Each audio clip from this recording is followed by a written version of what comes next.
In a galaxy far, far away, there exists a group of fierce and fabulous women who are on a mission to explore the depths of pop culture. They are the Galactic Gals, and they are here to take you on a journey through the cosmos of entertainment. From the latest TV shows and movies to a trip down the Milky Way of nostalgia, they will delve into the worlds of fantasy and imagination, bringing you insights and analysis that are out of this world. So buckle up, cosmonauts, and get ready to blast off with the Galactic Gals Pop Culture Podcast.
Oh God, you caught me drinking. Well, I love that intro so much.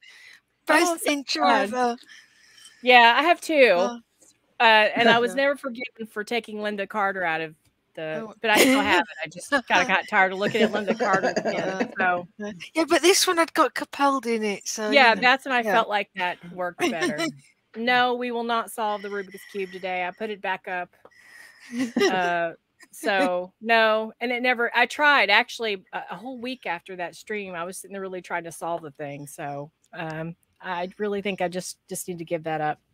You know, don't quit my day job. Yeah, I never had the patience to be able to do it.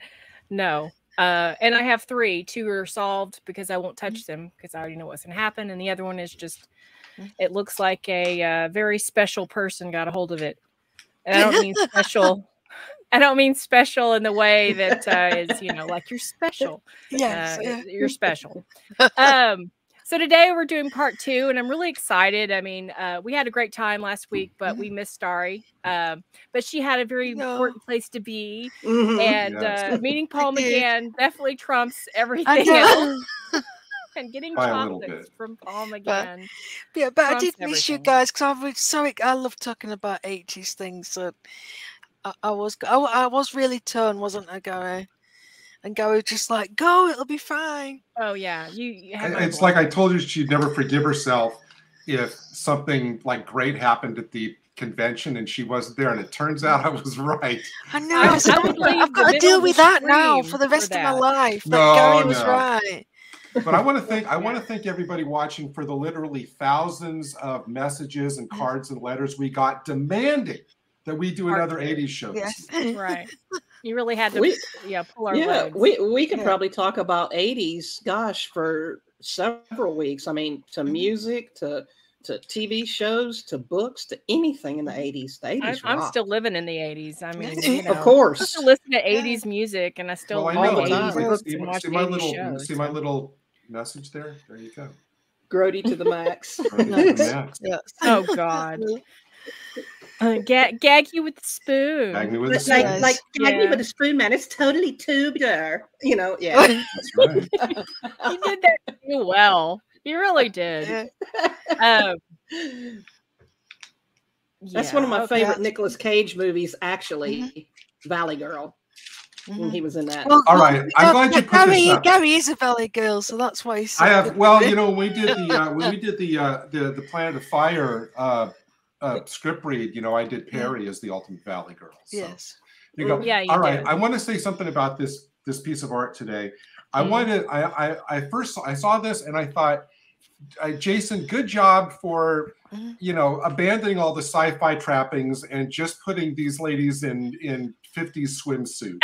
Actually, good on you, Jason. Let's drop the act. Evening wear. Let's drop the act. And I must have got the memo because this is what I'm wearing. So yeah, me and Jason. Yeah, right. We were on the same wavelength, clearly. Yeah, I like it because there's actually something happening in this. Like, I don't know, we're fighting wokeness, I guess. The guys in the ship are like the woke, people trying to remake some of these selections that we're talking about today. So we should probably just get right to it. I think we got like a ton of great mix of stuff. I don't know what everybody's choices are, but I know some, but I think it's going to be great.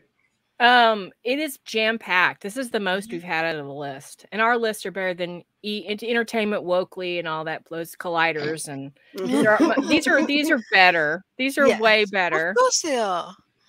Always. We've got be sure, guys. To like, subscribe, and share this video. Yes, thank you. I'm horrible about mentioning. I don't like to ask. That's a crazy thing. I'm just got that Southern politeness that I just like, I don't want to ask for people to like, share, and subscribe, but that's a great idea. I mean, come on, people, we're here providing you the best entertainment that we possibly can, and you're just sitting there not liking and not subscribing. So come on. Right. Come on. What do you have to lose? What do we have to lose? Mind. But... I've just shared it on Twitter. So thank you. X. Appreciate it. Excellent. All right, so we're gonna start with Michelle's. My short circuit. One minute. Oh. Wait. Oh, she must have a Johnny 5 somewhere. Oh mercy.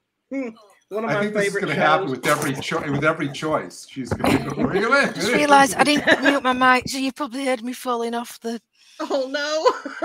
No. There he is. Oh. Johnny 5. Yay! How did I know, Michelle? Oh gosh. Well, this is technically Chris as he's made it, but did he build that? He did. Wow. That's it's a unofficial. It is Lego, but it's not official Lego. It's on that Temu site. Have you seen that?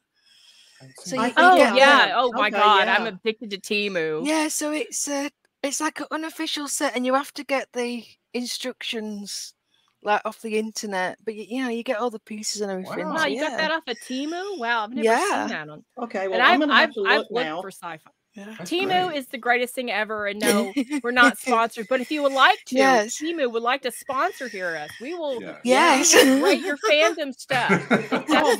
My son, I spend a lot of money. My son orders from there all the time, and I want to order from there. I just don't have any money. I mean, that's my I'm telling you, this stuff is cheap. I bought like some acrylic paints for like $4 with a coupon. Cool. So and they're good stuff too. So. Cool.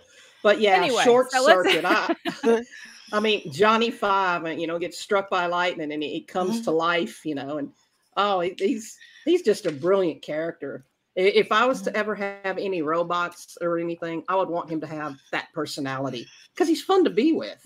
Yeah. You know, and let's see, was it Steve Guttenberg in it? Mhm. No. Yes. Yeah, Steve Guttenberg. Yes. Okay. Yes. Him and Ali Sheedy, who I looked like her when I was a lot younger and thinner, but you know, not anymore, obviously. I loved her in the role, you know, with it and with number 5, input, need input, you know, and he was flying through all the encyclopedias and everything and just trying to gather all the knowledge. And he's just a brilliant character, you know, like John Wayne, and just he's just a good character. I want Johnny 5. And this was a big hit too, right? Mhm. It was, and they made a part 2. I don't remember much about part 2. I was actually going to buy the movie. I haven't seen it in a long time the other day, but it was just a little too rich for me, so I had to wait. Bought another movie instead. But, you know, it's a fun movie. It's a comedy, you know, really not considered sci-fi, I guess, because when I was looking in the science fiction section and it wasn't there, and my husband goes, no, try comedy. There it was. So, yeah. Oh, really? That's Yeah. strange. But It's got a sci-fi robot. comedy. It's sci-fi. Yeah. You know, and of course, Definitely. the military after it, and the bumbling idiots that the military is and acts at a particular time, you know, that think they know best. I mean, always love stuff like that. So, and I can say that since I'm a veteran. Get away with it. But they You know, didn't used have to any. work for Uncle Sam. Am I wrong that they didn't even do any like merchandising at the time? Like No. the figure No, I that don't Sarah think they did. had, you'd think would have been out like when this movie was. You would think it'd be in a Yeah. Happy Meal, you know? I mean, this is Well, yeah, because was it kids. targeted for kids and families? I'm guessing It so. seemed like Yeah, it. I it's mean, a of course, family I was movie. like 14 when it came out, but you know, I could see like little kids being into like Johnny 5. I Yeah. mean, it's a cool little robot that kids would want to have. So I don't understand like what their thought process was.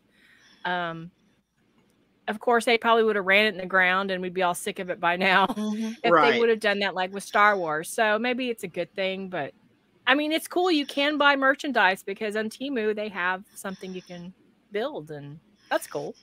Yeah, So- that is neat. I mean, he's just an amazing little character. For I think another knockoff, a future movie that comes close to Short Circuit for me and Johnny 5 would be Chappie, the British movie Chappie, because he's kind of, you know, he's this like, he has this innocence about him, and then he goes and he learns and everything. But I definitely like the innocence and Short Circuit of Johnny 5. For sure. I've never heard of Chappie. When you said that, I thought, is that about somebody with like chapped lips or something? No, I've heard it's a really good movie. Hugh Jackman is in it, and hey, man, I want to reach there and smack him, but you know, you'd have to see it. I don't want to give any away. Chappie's pretty good. I've heard It's it's definitely good. a British Yeah. film. Yeah, yeah. And could I ask, was WALL-E basically a ripoff of this? Maybe. I never thought about Maybe, that. but it, you know, it very well could be. Yeah, I know I Wall-E is probably would. Yeah, I Wall-E's think probably tied to a lot the of writers, probably the people that were working on the film, probably did have fond memories of Johnny 5, Yeah. and put because you know you got that cuteness and again yeah, innocence. exactly.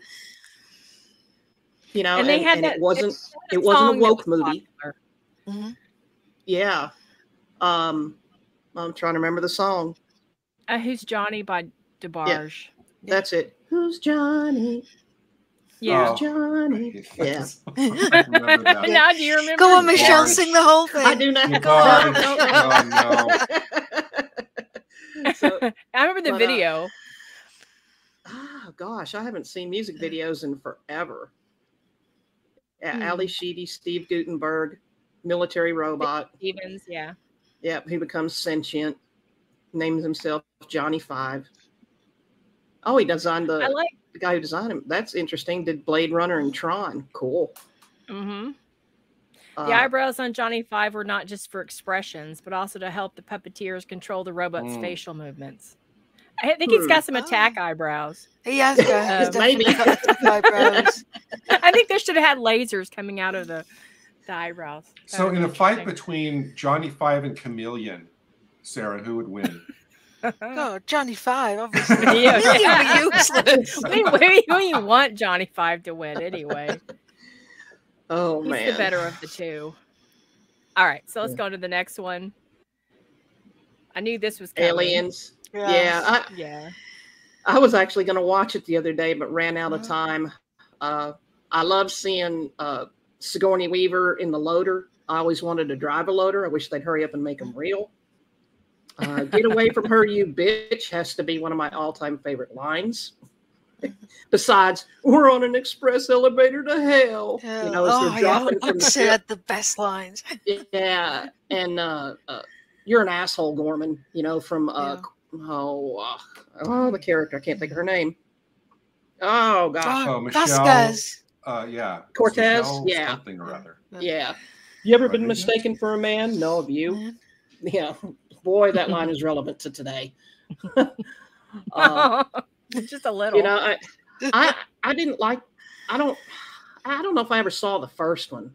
Maybe bits and pieces, but I like the storyline in the second one. And how she goes after Newt. You know, left on the base. Bishop. He's one of my favorite characters on there for an android, and freaked out. Oh God, I can't think of his name. I knew I should have watched it. Lance Henriksen. Yeah, Lance Henriksen. Did you know that there was a point in time when he could not actually read, and he like memorized all his scripts before he was able to read? I heard that or read that from somewhere a long time ago. Wow. You know, he makes the character really believable. But I definitely like.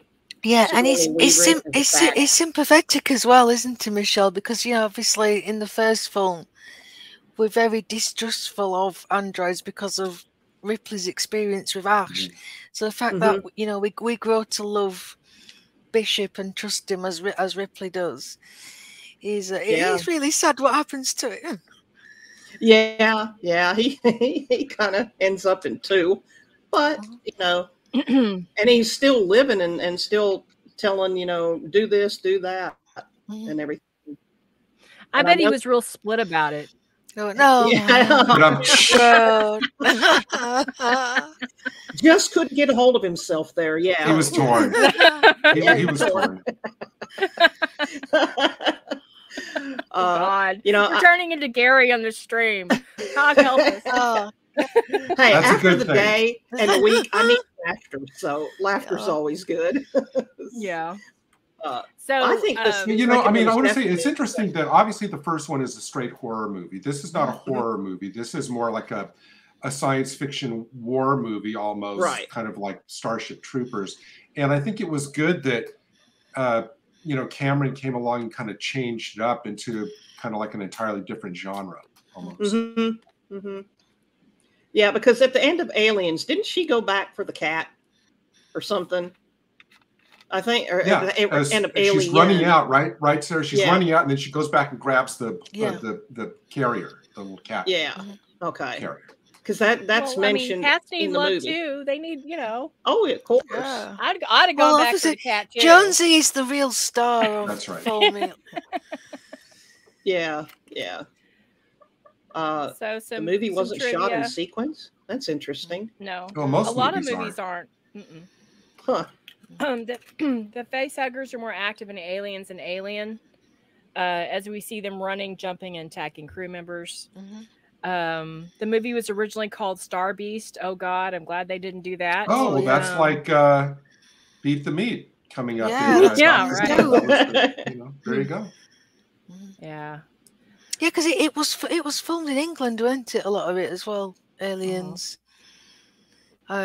I know that because I know James Cameron had a big argument with the English crew because we all stopped for tea apparently, which I think is that the most British thing ever. Just stop for at a certain time. Just stop for tea. Honestly, James Cameron, although he has done some brilliant stuff, Terminator, things like that, he's the biggest tool. So I'm not surprised. but yeah, I always like the original movie better than this one because again, this to me seemed more blockbustery and but I appreciate anybody that loves anything 80s. So this is definitely 80s all over it. But I want to ask. I'm shocked that all Michelle of you, hasn't seen the first movie. I know that's shocking. It's like a classic. That's the biggest shock of the stream today. It's a total classic. Yes. Yeah, you're gonna have to rectify that, Michelle. This Halloween, you've got to watch Alien. I'll have to add that to my watch list. So, I'm curious. What did all of you think? Well, I know Michelle's hasn't seen the original, but what did all of you think about the concept of the alien queen as a concept, as opposed to just these are aliens that are like locusts, that basically, but now it's kind of like the Borg queen, where they're controlled by an alien queen. Did you think that was a good concept? Who wants to go queen? First? I go ahead. Yeah, I did, because obviously they do say in the film, I think there's a scene where they're talking about, are they like ants and bees? I think the concept was good, but I just think, imagine if they'd have got the design wrong. It wouldn't have worked. It had to be something really impressive to get away. But I thought it would it makes sense. We're in the the mythology of it, with all the eggs and the nest, that there must be something that's laying them. So that wasn't an issue for me. That's interesting. For me, I think I think that I wanted a little bit more mystery, like, a little slower burn, because it's like, sometimes when you see the big queen, it's like it's kind of like, wow, you already blew your wad, but they did a good job. I mean, had they not done that, it wouldn't have worked at all. You're right. But for me, I'm one of these people that I like a little mystery. I like to, when you start showing like the big bad monster, I kind of tend to lose interest a little bit, I've noticed, but they did it right. And that's really the most important thing, because it could have gone the other way and it could have been just horrible and ruined the whole franchise. But that was later. That was like Alien 3. That's when they ruined the franchise. But yeah, I think they did a good job. For me, I like it to go linger on a little bit, because it keeps you guessing, but yeah, great movie. What did they talk about? The face huggers there are more active in Aliens than in Alien. I can't help but wonder if they got that idea from the old series Star Trek episode, where they had the fried egg looking creatures that would go around attacking people. Operation Annihilate. But actually, somebody, I don't know where I read it, I don't think this is an urban myth, somebody somewhere said that, and that the Ark in Space, the Doctor Who story, was the inspiration for Alien. And I can see that. It was. I know what it was. It was Stephen Noonan. He mentioned it in a review. I think. Because Alien was such a game changer. But Alien is 79, so obviously the Ark in Space 77 predates that. Well, that Ark in Space was 75. Oh, yeah. So I thought it was 70. Oh, okay. No, so it was earlier than I thought. Yeah, 75. Because I think, isn't the novelization of the Ark in Space even more like body horror, the one that? Yeah, because a lot of the scenes that they filmed but chopped out from the actual show because they were too gruesome are still in the book. Yeah. You see, Doctor Who gets everywhere. It's such an influence. That's right. And the Ark in Space is still even as cheesy as it is, there's a really creepy crawly feeling, like a terrifying feeling when I watch that episode. Yeah, so. I love it. It's so atmospheric. I can forgive the effects, because I love the story so much. Yeah, and it was one of the very few ones that I saw as a child, so that kind of stuck with me. I am glad though that James Cameron didn't use bubble wrap. Yes. Put green highlighter over it. Yeah, the Queen was really believable. I mean, geez. Yeah. So, yes, the Wrath of Khan. great film. You know, finally had a real epic space battle, which Star Trek finally had. And I like the idea of battling in the nebula, and the idea that Kirk's version of the Kobayashi Maru, you know, that he never really faced, and he actually has to face it, and the outcome of that, which led to even more movies. Nimoy, you know, superb as Spock as always. And, you know, takes his trainees and, you know, Savick, who ends up in Star Trek 3 as, you know, whatever's. But I like the return of Ricardo Montalban definitely as Khan. I mean, I thought, you know, I liked seeing how he came, you know, and what he did with that planet, even though it was kind of laid waste. You know, and he still survived. I don't think, you know, mere regular humans could definitely have done that, but the augmented humans definitely could. And he brought his pets along too. He did. Yeah, oh, yes, he did indeed. Just you to notice that, Andy. Yeah, those creepy SETI eels. I mean, you know, and oh my God, the con worms. Oh God. Yeah. I started this morning, and that part still like, when they. I have a hard time watching that too. I turn my head for that. Yeah. Because you're like this. It makes your skin crawl. It does. Sorry. I mean, it was brilliantly written. Yeah. I remember seeing this in the theater, and that has stayed with me for like 20 plus years. Yeah. I mean, it's an interesting way to control people.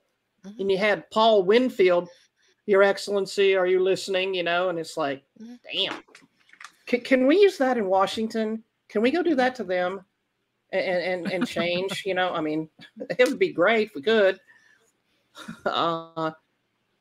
Overall, I love the great action of the whole film. And I like the idea of Genesis, the Genesis torpedo. I think for the time period, it was definitely a great idea.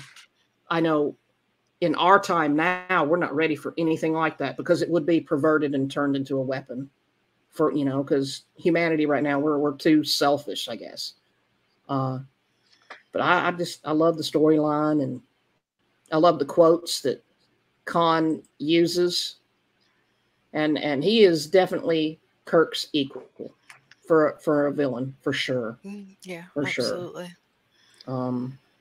You know, I mean, his own son died, and you know, he just great film. And I like how they took that, and in the J.J. Abrams universe, you know, they flipped it. And you could try to piece it together, and you still didn't know the final twist until in the J.J. Abrams universe, you know, or the Kelvin universe, you know, it was Kirk that stepped in there, and you got to see the roles reversed, and I like that too. But definitely the Wrath of Khan ranks way above that for certain, definitely.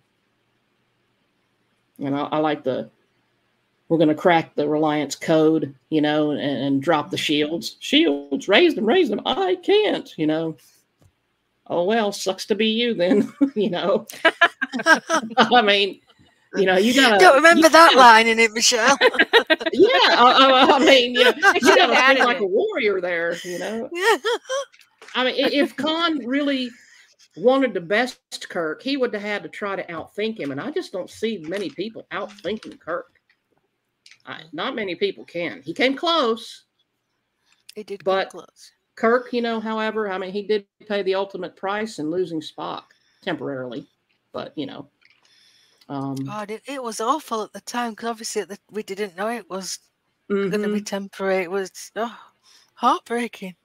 It was. With the Amazing Grace, you know, at the very end playing. And that was like, you know, I remember like a lot of people in the theater like crying. Like I could hear people crying, like literally crying, because Spock was that was a beloved character. Yeah. I want to I want to throw out some credit to BB Besh, who played Carol Marcus, because considering that usually in genre things like this, when you kind of like try to retrofit such an important character in, it usually doesn't work, but they got that character spot on. You could absolutely see this is somebody that Kirk would have fallen for and had a relationship with and still has feelings for. Very strong character. You know, his peer in a lot of ways, and I just thought that was a great addition to the canon, her character. Yeah, and she went toe to toe with him. She wouldn't take his crap, you know, and that's good. You know, because Kirk was known scene where like, I actually think one of the strongest scenes is the scene where it's just the two of them sitting in the Genesis cave talking, probably for the first time in decades. And then the writing of that scene is great because it's kind of minimal dialogue, but the dialogue that's there allows the audience to fit everything together, where Kirk says, I did what you wanted. I stayed away. And just in those two lines, you can picture the whole, I mean, immediately you can picture them maybe meeting like in Starfleet Academy or when Kirk is early in his career. And no doubt he wants to maintain his career. They probably have a fight. She says, look, I'm going to take him. You go off and do. I mean, those two lines just conjure up immediately all the history that probably happened between the two of them, knowing Kirk at that point in his life and why they would split apart. And then the way that Shatner plays the regret, you know, where he said, you know, where he says, you know, you show me, I have a man who's trying to kill me, and you show me a son who'd be happy to help. And then he just starts going, my son, my life that could have been and wasn't. That life alone could tell, you can tell Kirk is still carrying that regret too, even though this is the first time we're hearing about it, but he sells it so perfectly that scene for me is just the best scene in the movie. Yeah, because all good fathers want to be involved with their children, you know, for sure.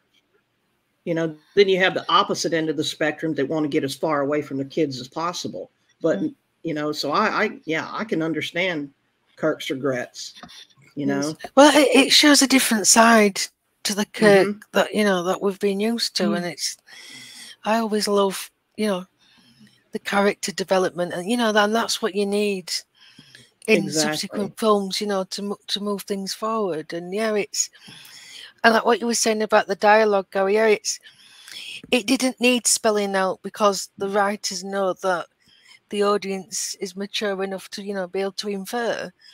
It didn't, and that's one of the biggest problems with movies and TV shows today. It's always spelling it out for us. You know, we don't need it. Trust in the writing and the actors, you know, to do it for you. You know, that's the job. And and it's so understated as well. I mean, I think,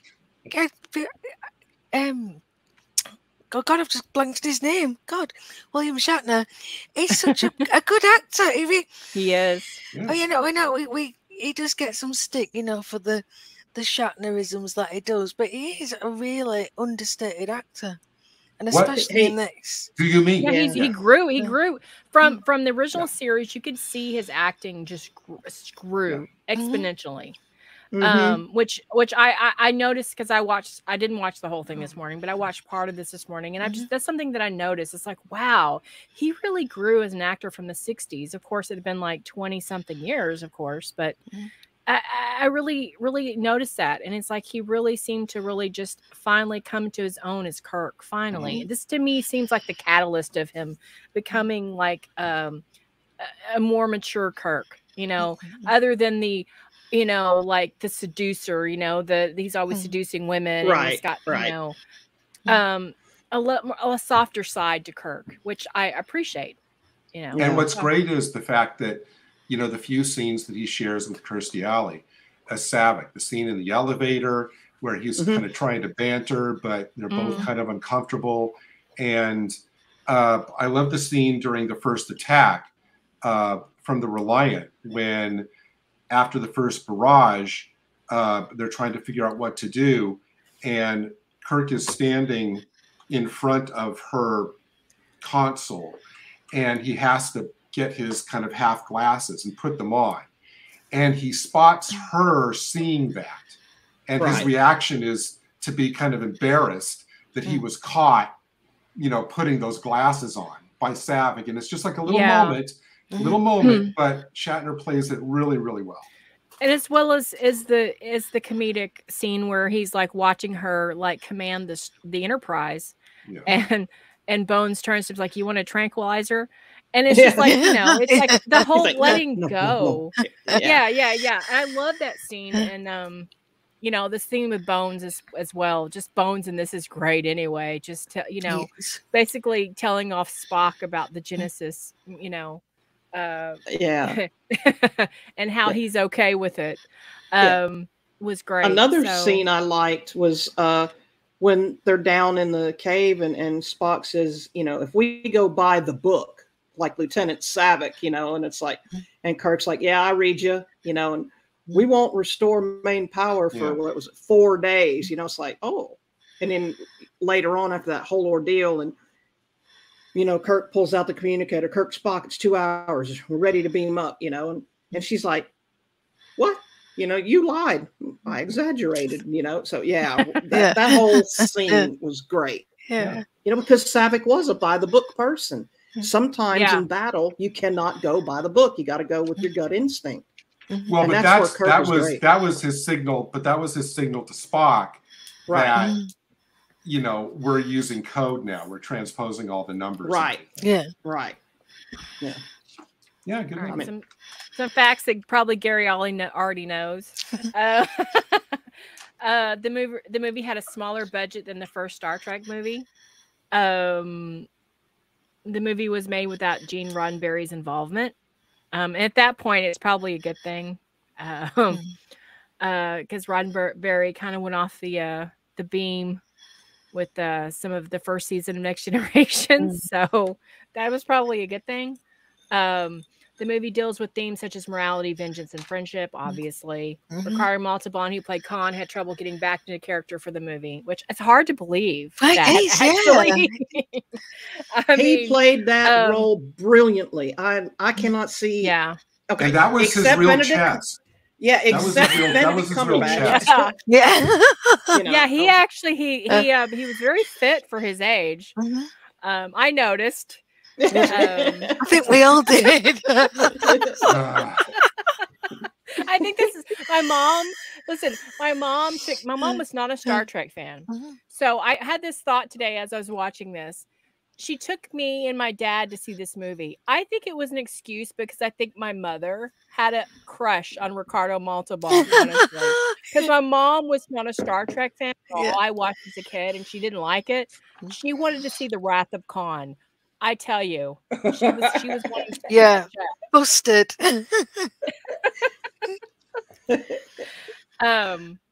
So yeah, it's a brilliant movie. I think it's the best Star Trek movie ever made, and probably close to the best science fiction movie ever made. Really, honestly, the reason actually that they said the movie had a smaller budget because actually this was made by, although the first film was profitable. It's a myth that the first movie bombed. It did not. It actually made a healthy profit, but it didn't make as much profit as Paramount wanted. So when they were thinking about doing this one, this was actually made by the TV division of Paramount. That's why Harv Bennett, who was the executive producer for this and the next few, was, you know, came from, you know, the TV end. And they actually used a lot of shot, like a lot of the scene in this one with the Enterprise leaving space dock at the beginning, that was lifted from the motion picture. They lifted what effect shots they could from the first movie to reduce the budget of this one. And that's why, you know, this was so profitable because the budget was lower. And just one last point about the last bullet. this went through different titles. Like at one point it was The Vengeance of Khan, and then Revenge of Khan. But the reason they wanted to change it from Revenge of Khan was because at the time, Revenge of the Jedi was in production. But that was before they changed the title of that one to Return of the Jedi. Huh. So I'm glad they didn't use Revenge of Khan. Yeah, it would have Wrath of Khan. Wrath of Khan sounds better. Yeah. I didn't know that fact about Spock's death had been leaked. I didn't know they that. got death threats. Wow. They got I saw this bio on it, and apparently they were getting these long letters with these fans doing these cost benefit analysis spreadsheets about how much the money would how much the movie would lose if Spock was killed. Wow. Well, I know he was a says beloved the score character. of this movie was also so very good. Yes. Definitely. This movie's just brilliant. Let's just be honest. It's probably, in my opinion, one of the best science fiction movies ever made. I'm sure people will disagree, but honestly, it still stands up. It's still a great. I'd say definitely top 5 for me. Yeah. All right. I'm so glad you chose this, Michelle. I love this movie. It's been a long time since I've seen this movie, and honestly, this scared me when I was a kid. I mean, I really love the car. Yes. That's it's also my whole... directed by John Carpenter and Stephen King, so it's just awesome, doubly awesome. Yeah, and John Boy from the Waltons is in it, right? He plays his best friend, I think. No, isn't it? That's not him. That's not him. I don't know the guy's name, but he because he doesn't have the mole. The mole, I can see his face. He has a mole on his face. Okay, it's John the other Boy. The other guy that looks kind of similar. I don't know the guy's name right offhand. I'm sorry, I don't have IMDb, but no, that's not John Boy. Okay, my mistake then. But you got this kid who's being bullied and everything, and he gets this car, and I mean his car is magnificent. You got to admit. I mean, geez, I wish my truck would fix itself. Okay, but I don't want it to be possessed. I mean that's part of the frustrations. But these bullies come after him, and they torch this car, or trash this car, and then once the radio comes on, that's it. And the fact that he gets so obsessed, which is brilliantly played by Keith Gordon. Yeah. When he gets obsessed with the car, I think that's when for me, it gets really interesting because you see his personality change over the course of the movie, where his friend and his girlfriend, obviously the car doesn't like the girlfriend either. The car's in the right-hand picture. Yeah. And this is a great Halloween movie. It really is. It's a great Halloween movie because it's not a gore fest. It's just a really good suspenseful movie. But I think the real villain in the movie is actually not the car. It's what the car does to the Keith Gordon character. Yes. Yeah. I mean, it makes you wish that people wouldn't treat other human beings that way. This car, I think the entity in the car kind of fell in love with the owner of the car, and was going to do everything in her power to protect him no matter what. And, the car did that. That's why I love the car. The car is brilliant. The car is just like, the car is it's the star of the show. To be honest, although Keith Gordon, I mean, he was also in Back to School as well, but I think this is his pivotal role. He did a great acting job in this, and I've seen it so many times. It's like it's at the point where I don't really need to watch it anymore. But and it's not a show that is a real happy movie, Right. It's watching a person that is a good person change over the course of the movie, and to where he's just not the same person by the end. And the people that he cared about the most have to walk away, which is his friend and his girlfriend. And it's a very sad ending movie because it doesn't end well for anybody, really. No. But that's what a good Halloween movie is. And John Carpenter at his Yeah, it is definitely a good Halloween movie. I cannot see any other car sliding into that role at all, and I hope they never ever remake it. I could see an Impala sliding into that role, but that's and this came from a period. This came from a period of time where it felt like they were coming out with a Stephen King movie like every other month. Oh yes, thank God, because honestly, this is the 70s and 80s was the peak of good Stephen King movies. Since then, it's just I mean, not all of them were great. It seemed like they were making. No, Cujo wasn't good. Cujo and Maximum Overdrive were horrible movies, but there was some good ones. Salem's Lot. Oh well, yeah. You know, Christine.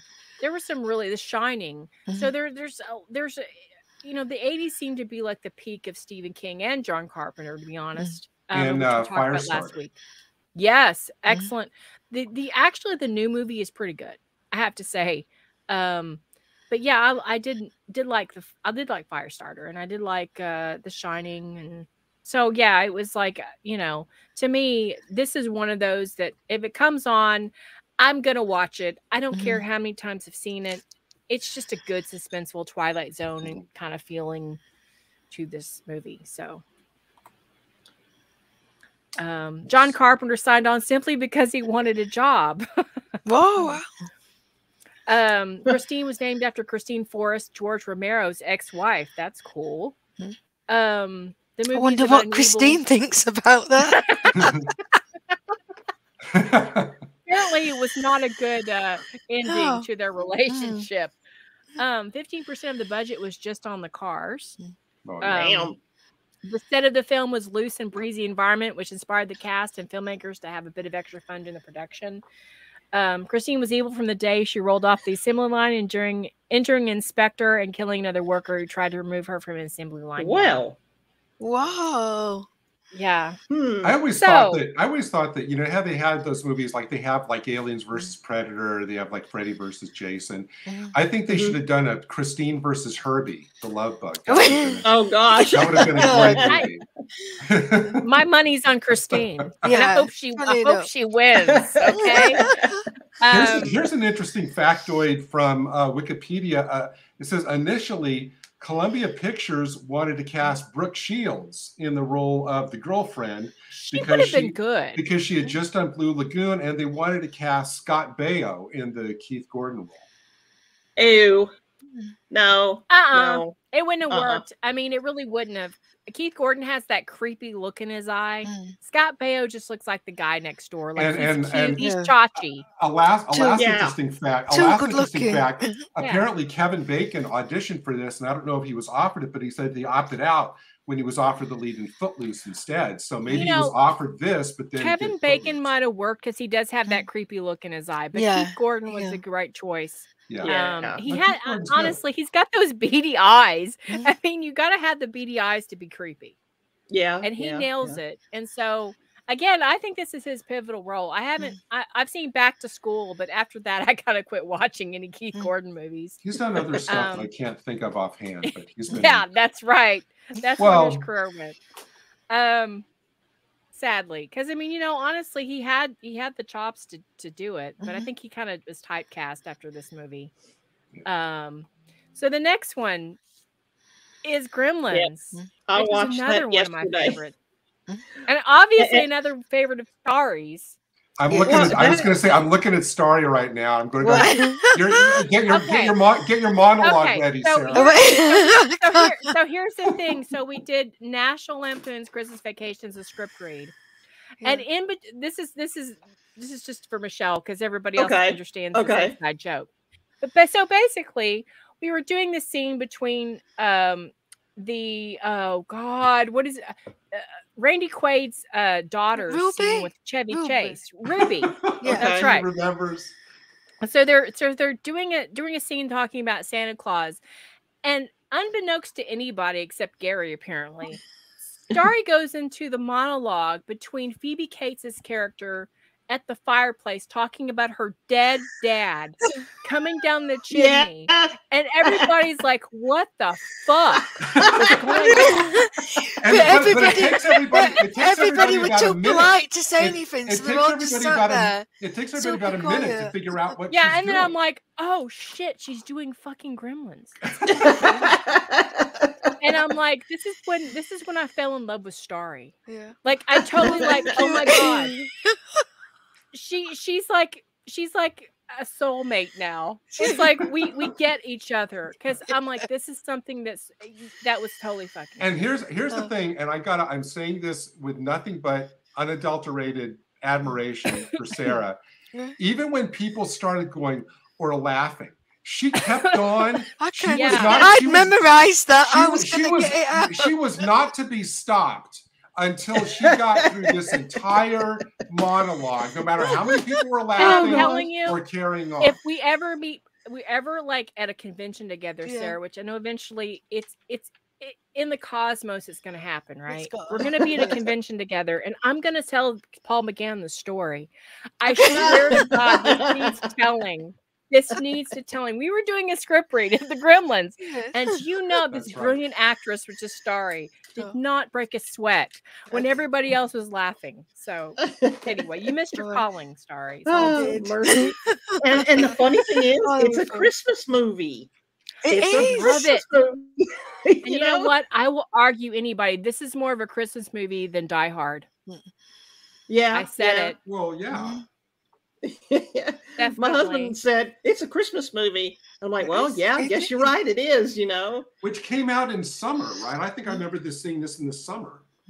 Well, so did Die Hard, didn't it? That came out in the summer. I know. Yes. And I don't know how. Like it has a Christmas tree in the lobby of the. And in the building, and somehow it's a Christmas movie. It happens on Christmas Day. I think I remember seeing Gizmo stuffed animals like everywhere at the time. Oh my God. I had a Gizmo sleeping bag, and I wow.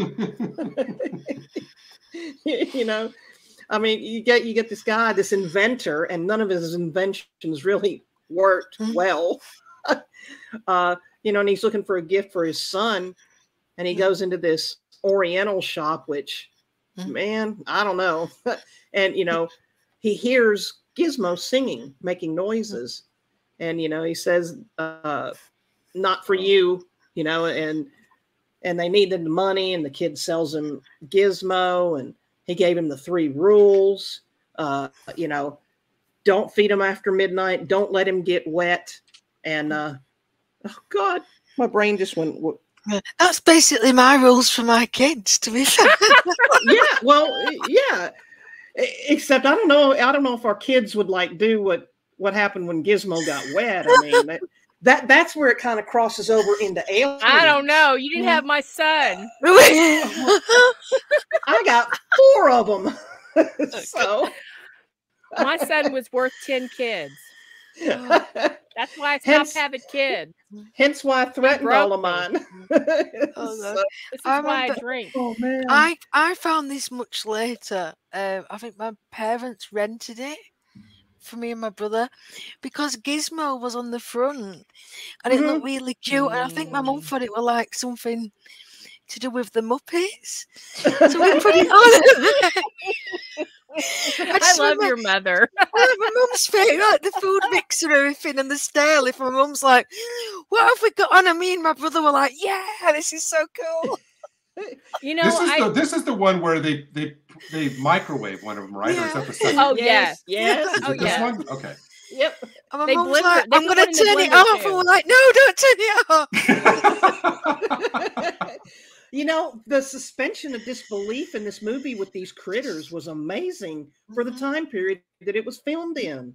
It really looked like these creatures were sentient and alive. That was the mind-bending thing. My favorite scene is this scene right here. Where they're singing Christmas carols? Yeah. But it was also creepy and scary. Well, and I remember, I was older than Starry when I saw this, and I have to admit, there were some scenes in it I was like, I had to turn away, especially the scene where the researcher was, in the office, and it was all dark, and you knew they were going to come out and kill him. Was that was the second one though, wasn't it? No, that was the first first one. Because he put him in a cage. Yeah, and it was like the black experimented on him. researcher. Was doing readings. Yeah. Yeah. Okay. Blah. And then he, you know, he had this cocoon, which he had to cut the cage off of him, and he had this like egg-like cocoon thing. That's where it like crosses over into aliens because you got the pods. Yeah, my older sister took me to see this movie, and I was nudging her, going, "Why did you take me to see it?" Another favorite scene is where Stripe and all of his people, they're sitting around playing poker. This makes me want to watch this movie. And you know, this had a brilliant marketing campaign, which they wouldn't resist spoiling everything now if they were trying to do this now. But even the poster, that's a part of the poster there in the upper right. I mean, even the poster, you couldn't see. I mean, all that does is totally drive your curiosity up to 11. And then I remember even in one of the like some of the initial trailers, they didn't show anything. It was basically just the poster of him coming out of the box, or you see a little of him, where it's like, I've got to see this movie. What is this? Yeah. Brilliant. You know, they need to go back to doing trailers like that. Yes. Oh my God, old lady. It was magical.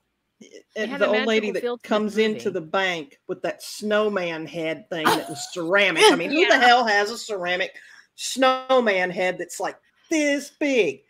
But I kind of love that she got her just reward. Yeah. When they hot wired her chair. Because I can actually think of a lot of people I would like to do that to, you know? Oh, yeah.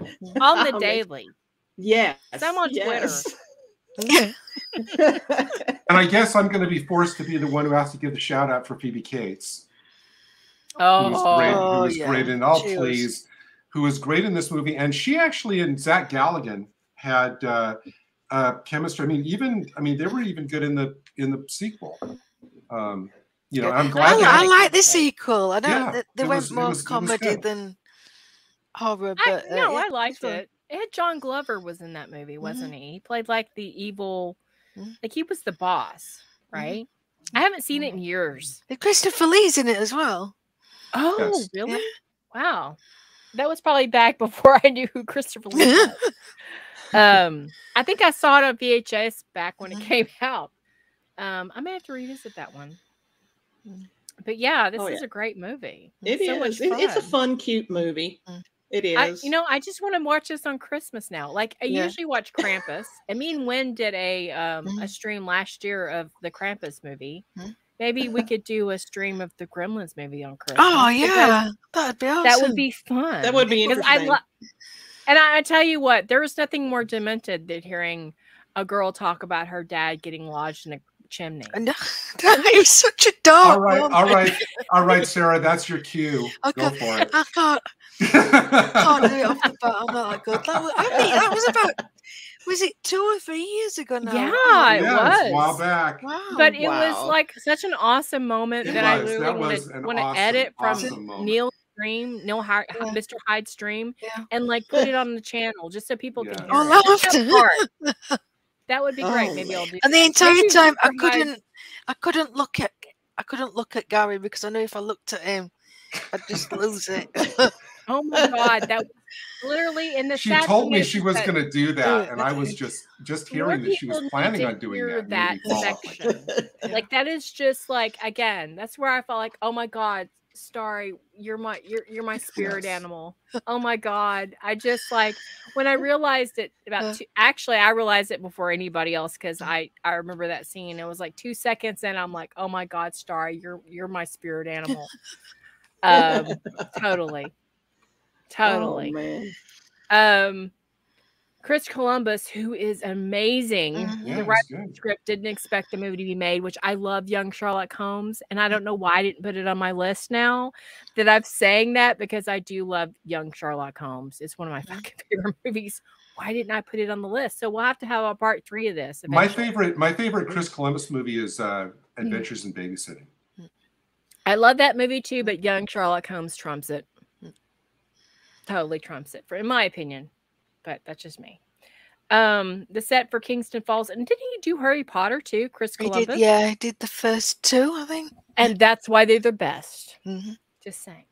The set for Kingston Falls is the same one used for Back to the Future. That's awesome. Oh, I didn't know Thomas that. played by real live monkey. God. No, they would have been Yeah, throwing you wouldn't get away with that these days. Are you trying to tell me, Andy, that they put a real monkey in the blender? There are about 30 different models of Gizmo required for different parts of the film. And I'm just going to say my niece looked like Gizmo when she was born, and we used to call her Gizmo. She literally did. She did. Oh, man. The film is partially... I mean, she had the weird eyes, you know, and she still has those eyes. Okay. The film is partially responsible for the PG-13 rating. Yeah. I disagree with that because Temple of the Doom was the first PG-13 rated movie. Wow. Right, but I think that was also 1984, and I think when you had a year where all of these types of movies were coming out, and they'd already had Poltergeist, which I think was kind of on the knife. Okay, but pulling a man's heart out of his chest, no, that trumps everything. Yeah. Just saying. And going, Kalimo. Yeah. Yeah. All right. Oh, is this me now? Was that we're really done with Michelle's already? Wow. Wow. There were some great choices, Michelle. Well, now Gary can follow up with me. Like it totally gives me the feels. Okay. A lot of my picks, I realized after I made my list, a lot of my picks are what I consider underrated or underappreciated films. By the way, Andy, I'm really liking that you've kept Kelly's comment up so we can't see Gary's face. I think that's. That was my goal. If Sarah and I weren't such good friends, she knows she couldn't get away. She knows she couldn't get away, right? Because Kelly agrees with me. I love Kelly. Yeah. Everybody in the chat, you're about to get like 10 minutes of little and comments. Another one bigger. Chris Columbus is the first two Harry Potter movies, but I still love Prisoner of Azkaban. Yes. If you had a comment in the chat in the last hour, you're about to see it up on the screen. Oh man. All right, I'll take it off. I'll be nice. No, that's fine. She'll start grabbing. She's going to start grabbing comments from last week's show to put up. I'll do something. I'll do it better. Don't do that. Don't do that. How dare you? Oh, we love you, Gary. We do. Oh God. But a great film choice here, though. Right, go on, Gary. Start again, Liz. Yeah, let's. No, so my first choice is Search for Spock, which actually, in a lot of ways, is actually my favorite of the trilogy of Wrath, Khan, Search for Spock, because, well, first of all, here's why I include this in my underrated, underappreciated thing. When Star Trek V came out in 1989. And wasn't well received, that kind of began the trope of it's the odd-numbered Star Trek movies that aren't as good. But in order to make that work, then they had to kind of retrofit Star Trek 3 into a movie that wasn't as good. And that's not the case, because when it came out, it was very well received, very popular. But in order to make this stupid trope work of it's the odd-numbered Trek movies that are bad, this kind of got the reputation of this one started getting knocked down. But I actually really like this one, and this is the first movie that was directed by Leonard Nimoy. And the reason I like this so much is because I love the characters in the original series. And I think that this movie is the first time where you really see how far these characters would go for each other. It went just beyond a crew serving together, which was in the series, in the first two movies. This took them beyond that, because when you see that these are characters willing to sacrifice their careers, they're risking imprisonment, they get their ship destroyed, all just on the off chance that maybe they'll be able to help McCoy. And because they don't know that Spock is alive at this point when they start all this. So this is the point to me where these characters became more of a family of characters rather than just a simple, really great Starfleet crew. And I mean, the movie is really all about loyalty and sacrifice. It's the companion piece to Wrath of Khan. There's a little bit of a time break because, you know, some of the characters from Wrath of Khan, like Carol Marcus isn't in this one. Savick, who's now played by Robin Curtis when Kirstie Alley had exorbitant salary demands. She and on a science vessel examining the Genesis planet. And it basically, this movie is filled with great set pieces. Basically, when Kirk is informed by Spock's dad that Spock's essence is in McCoy's head, and they need to kind of reunite or do something, get them both to Vulcan if Spock's body, which has been reported, soft landed on the planet. And Kirk doesn't even really understand all about the Vulcan mysticism, but he knows that he has to do this. And so without cooperation from Starfleet, they have to steal the Enterprise and take it. But in the meantime, the Klingons, led by the great Christopher Lloyd in this role, who's one of the most vicious Klingons ever, Krug, is also heading for the Genesis planet to try to steal the secrets for themselves, and they're on a collision course. So this movie actually has a lot of great set pieces. The whole sequence of the theft of the Enterprise, which is a great long sequence backed by a really, really nice James Horner score during that sequence. And then they get to the planet, and I want to say that, well, I don't want to, at this point, can we really spoil a 1984 movie?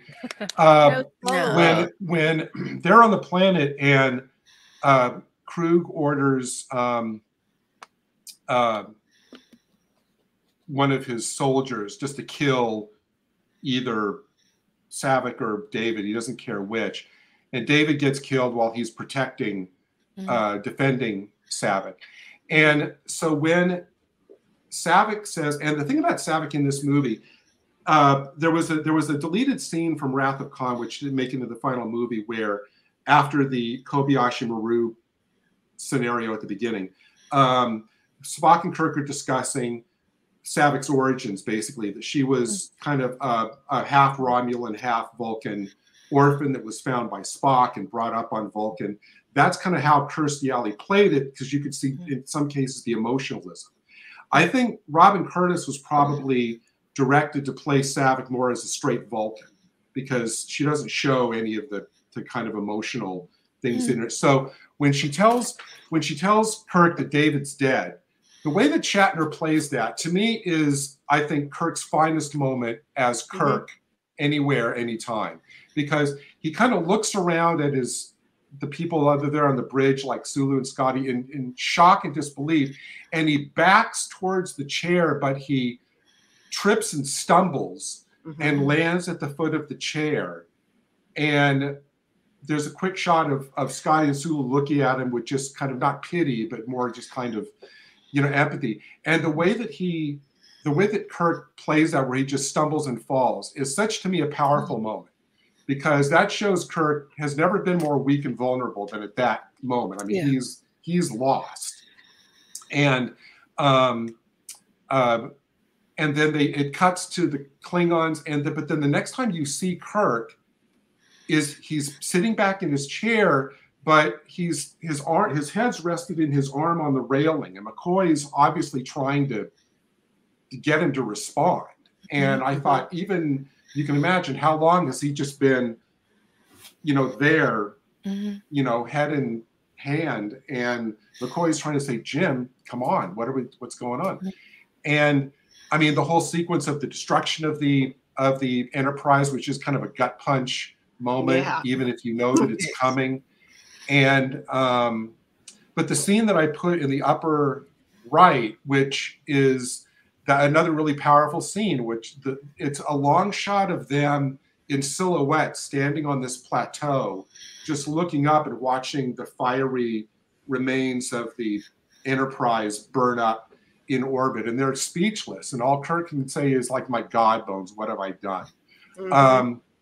And again, it just shows that this crew had no idea of what this was going to cost when they started, but they knew they all had to do it because that's how strong their loyalty is to each other. And let me see. I just think that there's a couple of the effects to me are a little bit kind of betray the kind of, I don't know, maybe either first time directing or TV origins, like the cantina scene is a little bit too kind of TV-ish for me. But I think the scenes on the Genesis planet, like in the bottom left, where the group of them lands on the Genesis planet as it's basically disintegrating, and they have to fight the Klingons. That's really well staged. I know there was in a studio, but that's really well staged, where the fire is erupting from these fissures, and everything. And then you have, Krug when he comes down and he has this knockdown drag out with Kirk, and he's like, "Give me Genesis." That's all he wants. He doesn't even care that the planet is burning up around him. He's like, "Give me Genesis," which I think is great. The one I do have to say, as a Trek nerd, that I thought that the one kind of logic flaw in this is, and I know why they did it, they have to give David Marcus a flaw or something that he did wrong that he then basically kind of has to pay for with his life later, which is the fact that he used proto-matter illegally in the Genesis Matrix. I guess apparently his mom didn't even know about it, and that was his scientist fatal flaw, which caused all of this, and so he had to pay for it. But even when I first saw the movie, I thought, wait a minute. The Genesis device was never designed to be detonated in the middle of a nebula.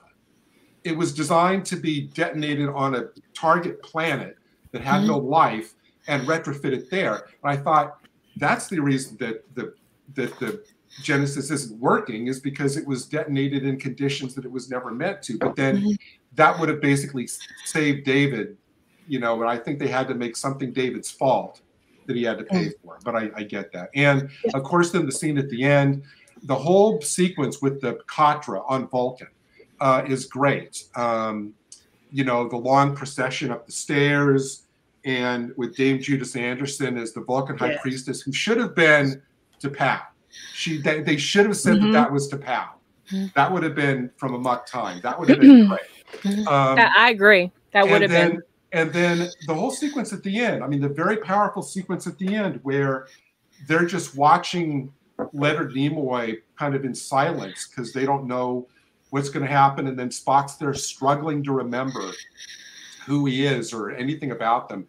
And when he remembers your name is Jim, then they all, rally around him. And it's just a great, powerful ending. So in a lot of ways, I mean, I know Wrath of Khan is brilliant, and I love The Voyage Home for a million different reasons. But just for me, for my love of the characters, that's kind of why I really like this one the best. Yeah, it's a great film. There's so many scenes in there. I did like the bar scene where McCoy was going in there. Oh my God. I mean, hey, one specific area, there's a holographic video game, and it's got like biplanes and they're battling. I always found that interesting as hell. I mean, and look where we are now. We're getting that kind of technology now, and we'll get there.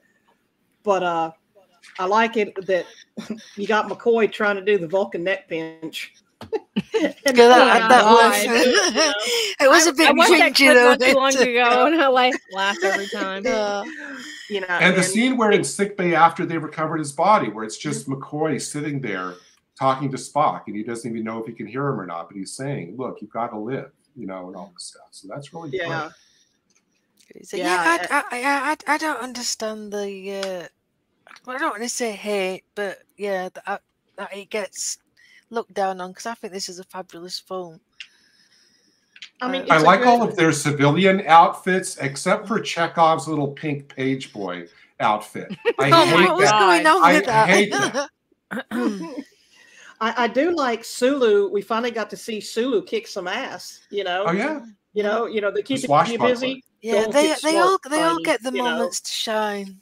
Yeah. Especially when when they're doing the escape. Well, somebody agrees with you, Gary. Wynn says, agree, Gary. It was wonderful. We had scenes of on Vulcan. Agree, should have been T'Pau. I actually think it is T'Pau. They just didn't name check her. Right. That's in your canon, right? I can't remember if it's in the book. I really kind of feel like it should have been as well. Oh, and you know what? That's actually a good point, Michelle. Vonda McIntyre, who wrote the novelizations, and novelization is even really a correct term, the novels of Wrath of Khan, Search for Spock, and The Voyage Home, she adds so much into each of those books that aren't in the movies, that if you're a fan of this trilogy, absolutely go read those books, because it's all the backstory on Saavik, it's all the backstory on everybody, and those are great novels with the films. Oops. Yeah, for sure. Sorry, I didn't mean to do that. I'm not trying to move you on. No, but, I'm gonna. This one. That'll be the longest I take. The other ones will be kind of short. Thundarr the Barbarian, a great show.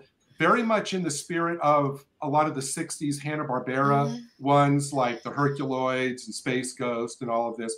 This was on for 2 seasons in the early '80s. It was done by Ruby Spears Productions.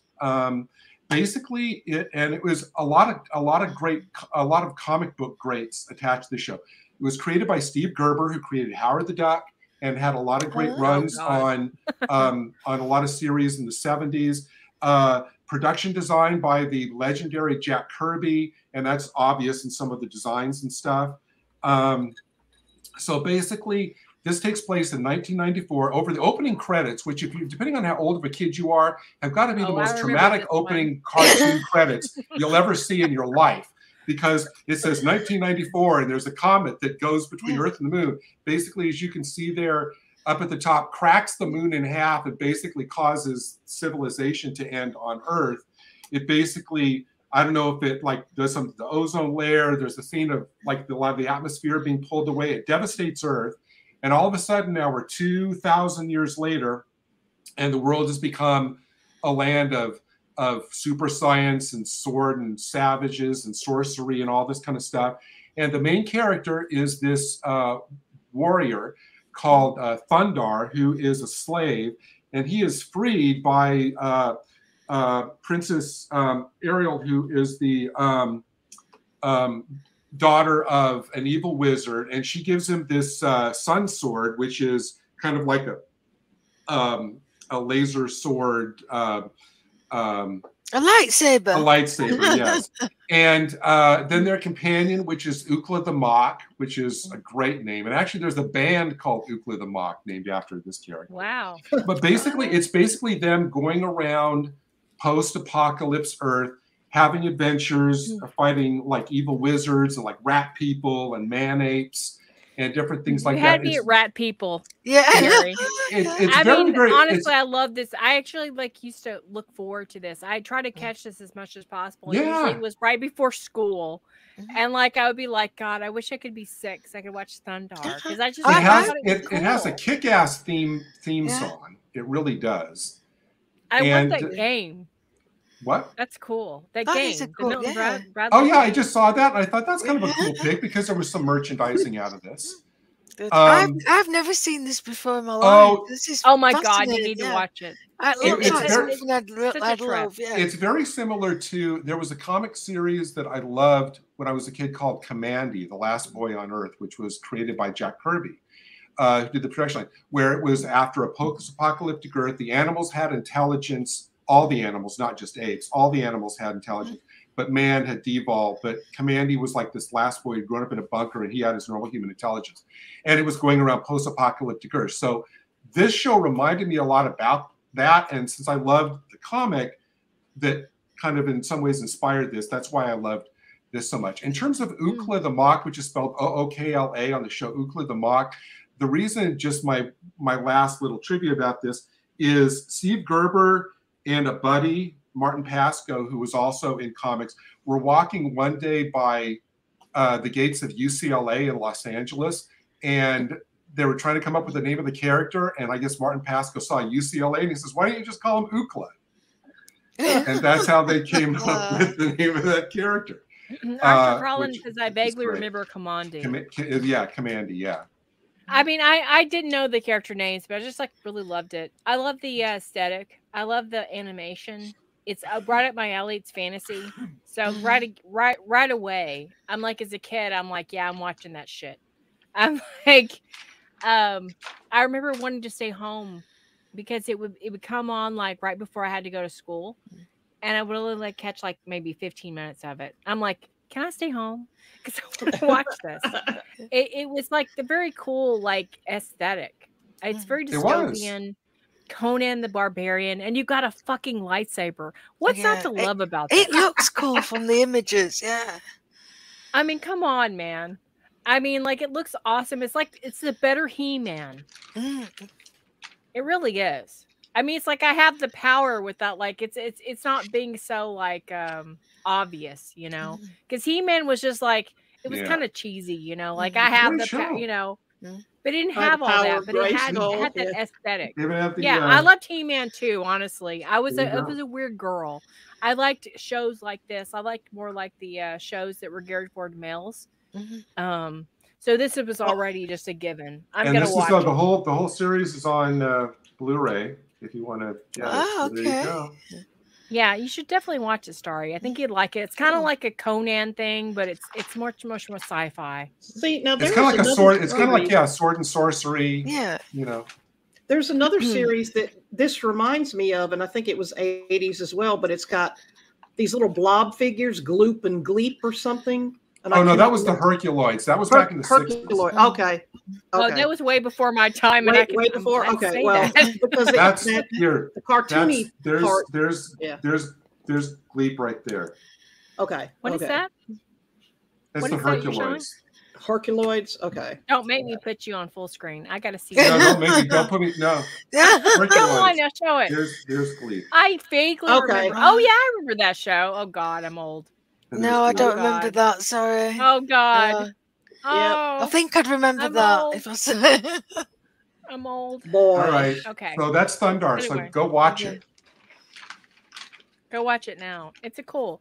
If you like Dungeons and Dragons and things like that, which we talked about last week, I'm gonna have to go watch that. Awesome. I remember it being on TV, but I just never watched. So the show was created by Steve Gerber, who's best known for the work on Marvel Comics, Howard the Duck. And I was one of those very few people that actually rented Howard the Duck back in the day when it came out. Thunder the Barbarian ran for 2 seasons and a total of 21 episodes. The show's opening narration was provided by actor Henry Corden, who was also the voice of Fred Flintstone. Well, that's interesting. After the death of the original voice actor Alan Reed, Thunder the Barbarian was released on DVD by Warner Archive in 2010 as part of their. Okay. All right. Another really underrated and unappreciated but great horror movie from 1981, Wolfen, which stars Albert Finney, who's one of my favorite actors, Diane Verona, Gregory Hines in his almost first appearance in a movie, and a very young Edward James Olmos. And based on the novel by Whitley Strieber, who then later went on to write a book they made a movie of called Communion about this guy that meets aliens. We talked about that one other stream. Yeah, and the book is more flat out horror. The movie, first of all, this is not a werewolf movie. This is not a werewolf movie, even though it came out the same year as American Werewolf in London and The Howling, which are a couple of iconic werewolf movies. This is not a werewolf movie. This is much more about mystical, supernatural spirits, kind of wolves with supernatural powers, than a guy physically changing into a werewolf. So basically, really super quick. So the plot is that a high-powered developer and his wife and their bodyguard are killed in this savage attack early in the morning in New York City in a park. Detective Albert Finney, who's police NYPD captain of detectives, and he is called back in, and he's paired with the criminal psychologist who's played by Diane Verona to figure out, because there's no idea what could have caused the attack. There were no metal tracings, so nobody used a knife. The attacks are really savage and don't seem to fit anything, so they're at a loss. And the coroner, who's played by Gregory Hines there, tells them they get evidence of this and some other brutal attacks of wolf hares. And so they start to wonder kind of what that's about. And Edward James Olmos is this young kind of Indian who had an encounter with, crossed criminal past with Finney before, and starts to tell him about the legend of Wolfen, which are these thousands of year olds family of or type of wolves who have survived for thousands of years, hunting and killing just for survival or protection.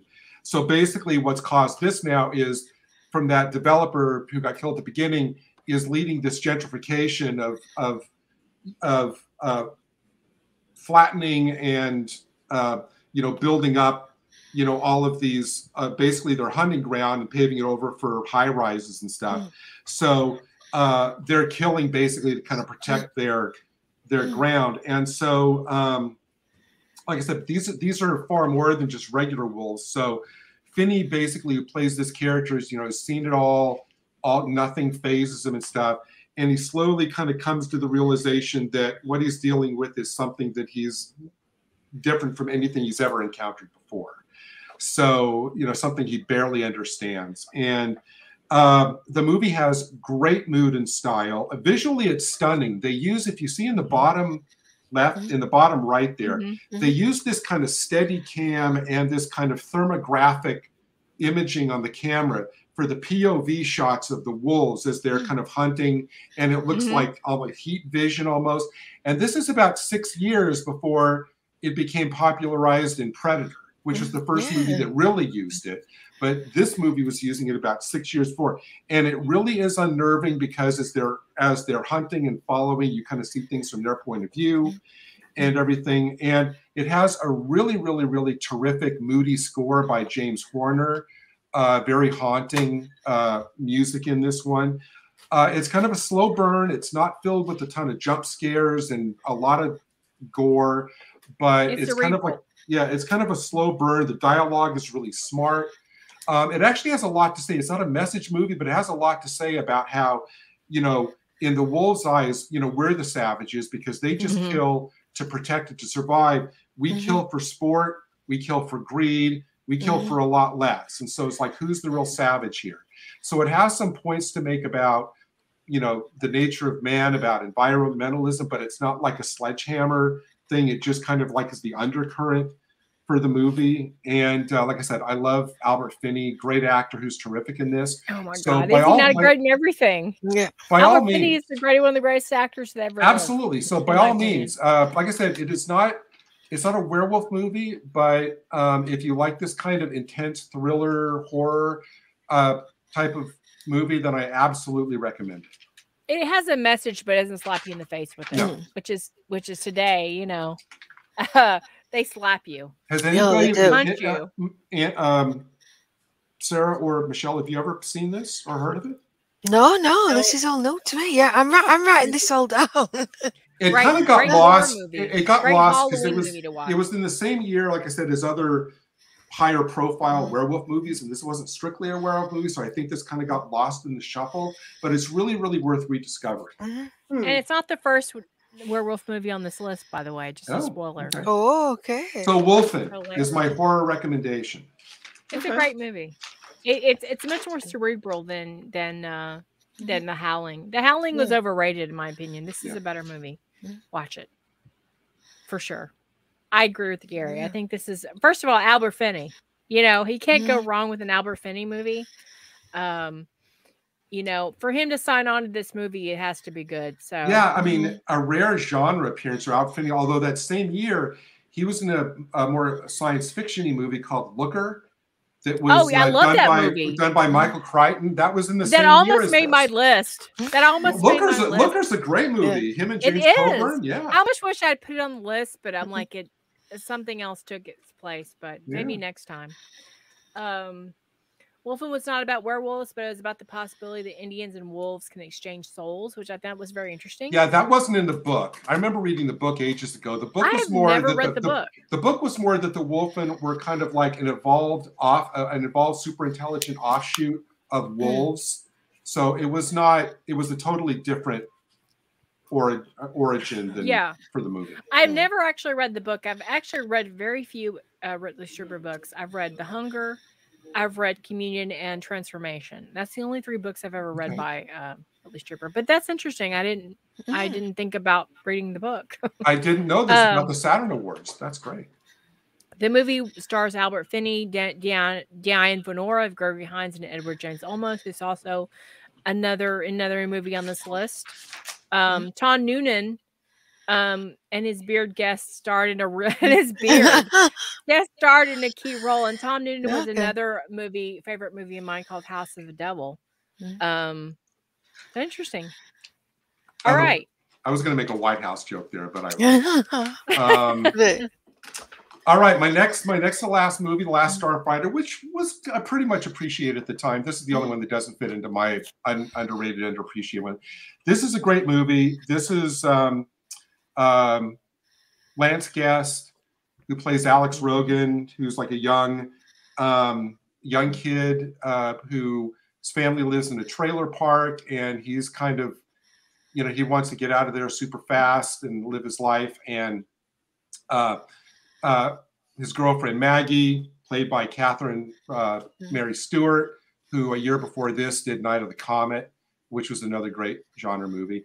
And so basically his only refuge is just to play the Last Starfighter video game that's, in his trailer park, and come to realize that this is not just a game. This is kind of like an Excalibur test for Centauri, played by Robert Preston there at the bottom right, to scout potential starfighters that to come up and help fight this galactic war. So Alex, one night after getting some, bad news about college, plays the game, ends up getting the high score, and ends up Centauri comes and, recruits him. And Robert Preston in his last feature film role is great because he's basically playing his Harold Hill character from The Music Man on an intergalactic level, and it's great.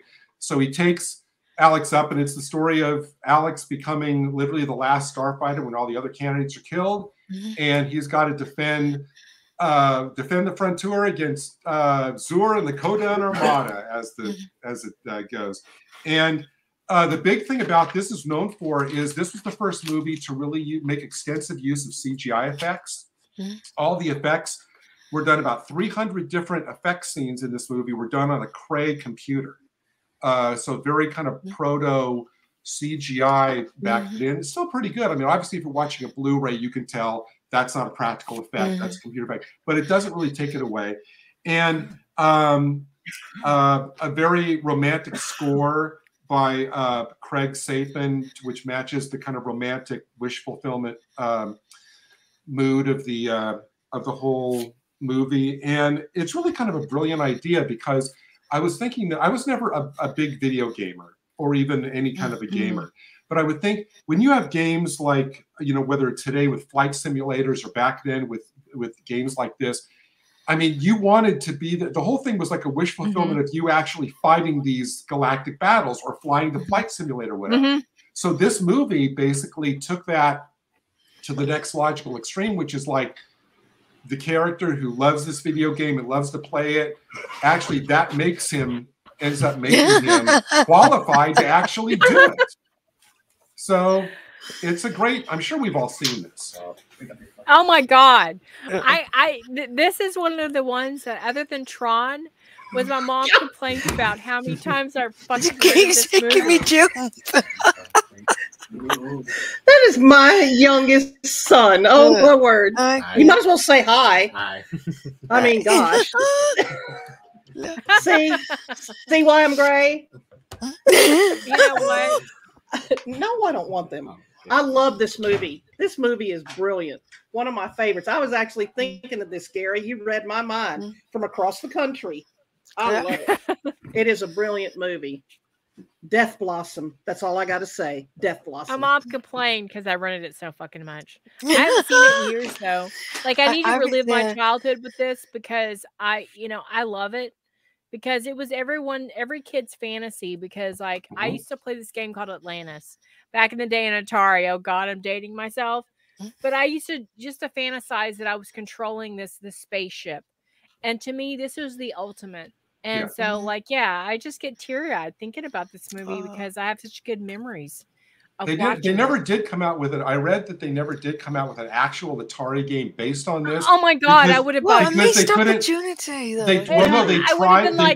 What I read is that they tried, but they didn't. The tech didn't exist at the time to make the graphics from the game in the movie for a home version. Just the tech didn't allow it at that point. And see, like Atari failed on that because like I would have bought that and I would have played that for hours because there's this game called Atlantis. It's just a simple game, but I used to imagine that I was flying the spaceship because that's every kid's fantasy. Like Explorer, like that movie Explorers. It's the other thing is like they're building an alien spaceship to fly, you know? It's like that was in the 80s, that's what kids dreamed of. And the fact that the movie has like this video game being kind of like the Sword in the Stone, to where whatever kid is able to do it is like the King Arthur thing. I thought that was brilliant. I remember Mom saying like, "Do we need to? Why do we need to relate the Last Starfighter again?" You know, along with Tron and Star Wars, because it's like, you know, those are those things that, you know, like, I don't know. I get feels. So Sarah, I don't know if you've been able to watch the entire of last week's show yet. So basically what Andy's talking about is when she went to the video store and her mom asked, why do we need to rent The Last Starfighter? Andy's response is, well, because The Lost Boys was checked out. Oh, wait. That would be her response. No, that was later. I'm with you on that. Yeah. Lost Boys would have been my first choice as well. No, that was later. That was later in the puberty years. This is like pre-puberty. Yeah. You know, a scene I liked in this movie is the end where he goes off in the spaceship to go to the other planet and everything, and his kid brother goes and is standing in front of the video game ready to go, you know, himself. Perfect, and it's like, perfect ending. And you know, it is. Apparently since 2008, they've been monkeying around with trying to do either a sequel to this or a reboot. Thankfully, it's failed. No. Thankfully, it's failed. And later on, there's one on my list that I've got a bitch about because they remade it into a series, which I'm not happy about. So, and the gun star there in the bottom left, which was all CGI, was great. Yeah, just a great movie. It is. It is a good. So let's see what kind of facts that Gary doesn't know in this one. Let's see. Let's see any ones in here, Gary, that you don't know. I didn't know that the Star Car was based on a DeLorean. Although that makes sense. Okay, I could see that. They shot. I did know about the really short shooting schedule. Yeah, that was wow. Think about that. That's a month and that's really quick. Yeah. Wow. The story was inspired by a real child in a video arcade, which I think is cool.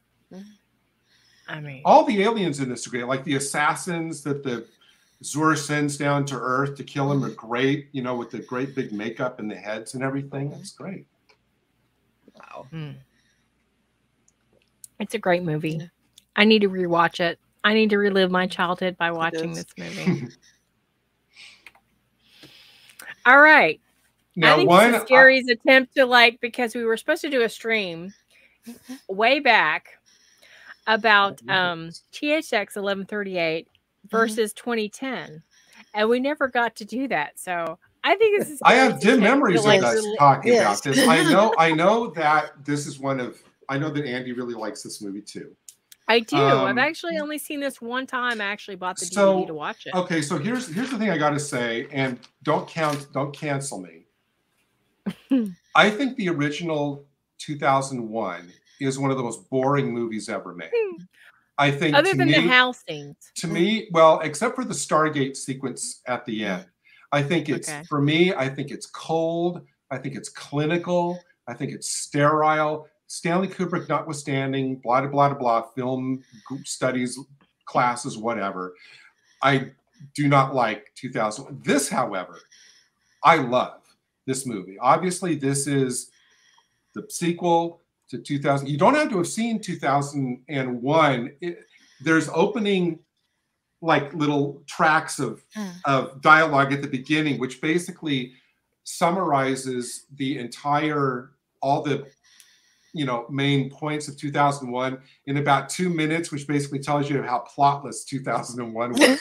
That they can basically summarize that whole movie. So basically 2001 is just like a long scene of like, you know, cavemen beating on drums, basically. Or like, yeah. I thought, you know like, what? I think I like Unearthly Child better than 2001. Oh my god. They do a better job of cavemen. You're talking about the caveman version. Stanley Kubrick. Wow. Yes. Okay, not an Unearthly Child. That's so I think this movie is a wonderful movie full of great science fiction concepts, terrific acting, while still maintaining the mystery. This movie says, well, yeah, this is all about answering all the mysteries. No, it's not. The one great thing about this movie is that the most important mysteries are added to, but they don't explain. So basically, really quickly, what happened is it's 9 years later, obviously. Roy Scheider, who does play a character from the original movie, but obviously, you know, as a different actor now.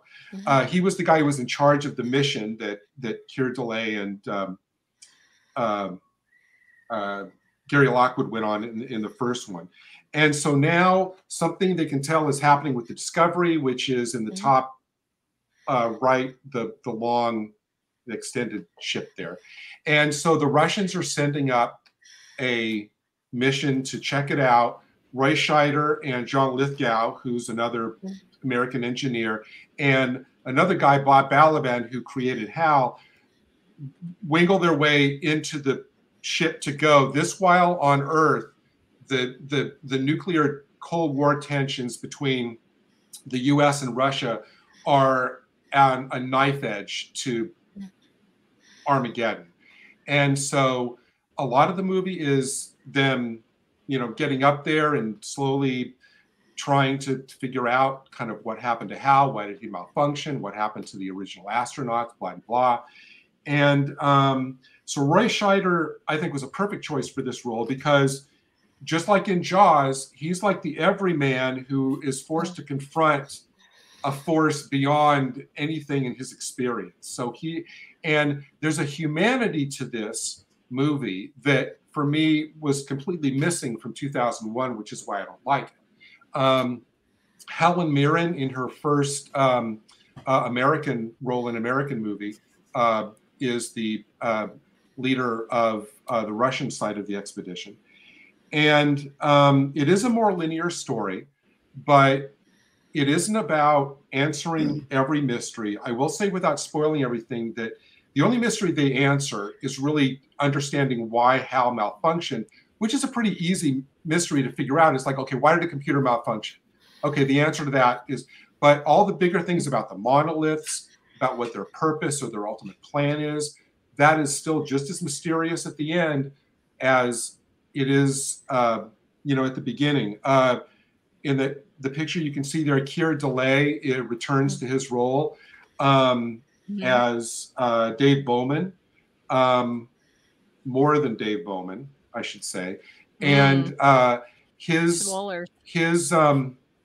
appearance in this movie is very eerie, very mysterious. He actually starts appearing in different ways to Bowman's loved ones on Earth as a way, he says, to say goodbye, but before what happens, we don't know. At one point, Scheider is sitting by himself in the Discovery, and Hal says, "There's a message from Dave Bowman." And he says, "Oh, tell John Lithgow, stop joking around." He says, "The message just says, like, look behind you." And as the audience, you're just going, "Holy crap, what is it going to be when he looks around the chair and sees, and there's Dave Bowman?" So there's a lot of fantastic, the effects in this movie are terrific. This actually was directed by, written, produced, directed, and director of photography by the same guy, Peter Hyams, who a couple years before this one was responsible for Outland. the Sean Connery movie, which is kind of like High Noon in Space. The one we keep we need to we'll watch. Yeah, Michelle, we've threatened to watch that one. And then later on, a few years after this one, Peter Hyams did Time Cop in the 90s with Jean-Claude Van Damme.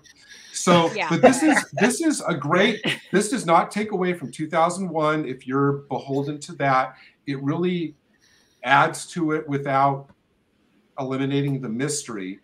And I agree with the last bullet. It's underrated. It's ripe for rediscovery. I think people were so almost religious toward 2001 when it came up that this movie was kind of like seen as sacrilege, even though this was based on the sequel book by Arthur C. Clarke. You know, it was still, it's like, oh, you don't make a sequel to 2001. It's like, oh, please. It is better. It is better movie because it's not like, to say this not so crudely, but I'm going to say it crudely. It's like, it's not to show your dick. Like how big my dick is, which is Kubrick was doing in 2001, right?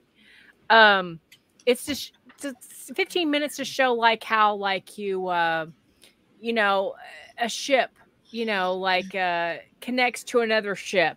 It's almost like fucking ridiculous how it's indulgent. It's very indulgent, and it's like the scene where the apes were banging on shit. It's like, come on, man. Like, move on. It's like the scenes where you want to see is when Hal's losing its shit. And it's like it's chaos is happening. Yeah. And that's what you want to see in a 2001 movie. And so 2010 kind of brought that, and it was much more way better edited. In fact, I actually bought the DVD. I have it in there. And me and Jason watched it. We were going to do the stream, which would never happen, unfortunately. I don't know what was going on with me at that time, but it just didn't happen. But apologize for that. But I enjoyed the film much more than 2001. I think it's a far superior film. You have Helen Mirren, you have John Lithgow, you have Roy Schneider, which were great actors at the time, and just a much more like well thought out movie. And it really kind of meshed the two movies. The last thing I want to say is that I think this really conveys effectively. I said before that I like the humanity in this movie. This movie really effectively conveys the isolation and like the terror of being out of space. You're dealing with forces you don't know about. There's a sequence when Lithgow and another Russian astronaut just has to cross from one ship to the other, do this little spacewalk, unmanned spacewalk. And Lithgow's terrified. And just the sheer terror of things like that, which things like Star Trek or whatever make it seem like, oh, that's no big deal. This really conveys how terrifying some of this, being up there can be. Yeah. So what would you give this versus 2001? I said 2001 being like 1 out of 10. What would you give 2001? I guess the classical music is good, so I'll give it a 3. Okay. Wow. Well, no, that's like really low. I'll give it a 2. I'll give it a 2. 2 out of 10. I would just give it a 6 because of the Hal sequences about how Hal loses his shit, and then like all shit happens. So just to summarize, but so what would you give 2010? 9. Wow. So wow. Okay. Yeah. So you could actually watch 2010 without watching 2001. Well, yeah, like I said, they summarize all of 2001 in little computer graphics about, Dave Bowman, current whereabouts unknown, reason for Hal malfunction unknown. It's kind of like a little data write-up about, to summarize. Plus, this doesn't have any classical music in this one. I really need to. I think I've only watched this once, and it was a long time ago. Yeah, I've seen it once. I have the DVD. I probably need to rewatch it again. And the very, very, very, very, I'm not going to spoil it. The very, very, very, very last shot in this is great. I mean, it maintains the mystery, and you're just going, wow, that the mystery is still maintained and like what's happening. It's great. I like that because, not everything should be answered. Yeah. So that's all for me. Yeah. Oh, so we're down to Starries. Okay. Which is a great start. Yeah, well, I don't. Yeah, how am I going to follow this? But yeah, yeah. So I am cheating a little bit because obviously it did start in the 70s, but it runs into the 80s, so we're fine. Yeah, I came to this ridiculously late. It was Dan Hadley that directed me to this, purely because of how many people that worked on Doctor Who and starred in Doctor Who moved to this production. Yeah, very, very gritty, very dystopian. I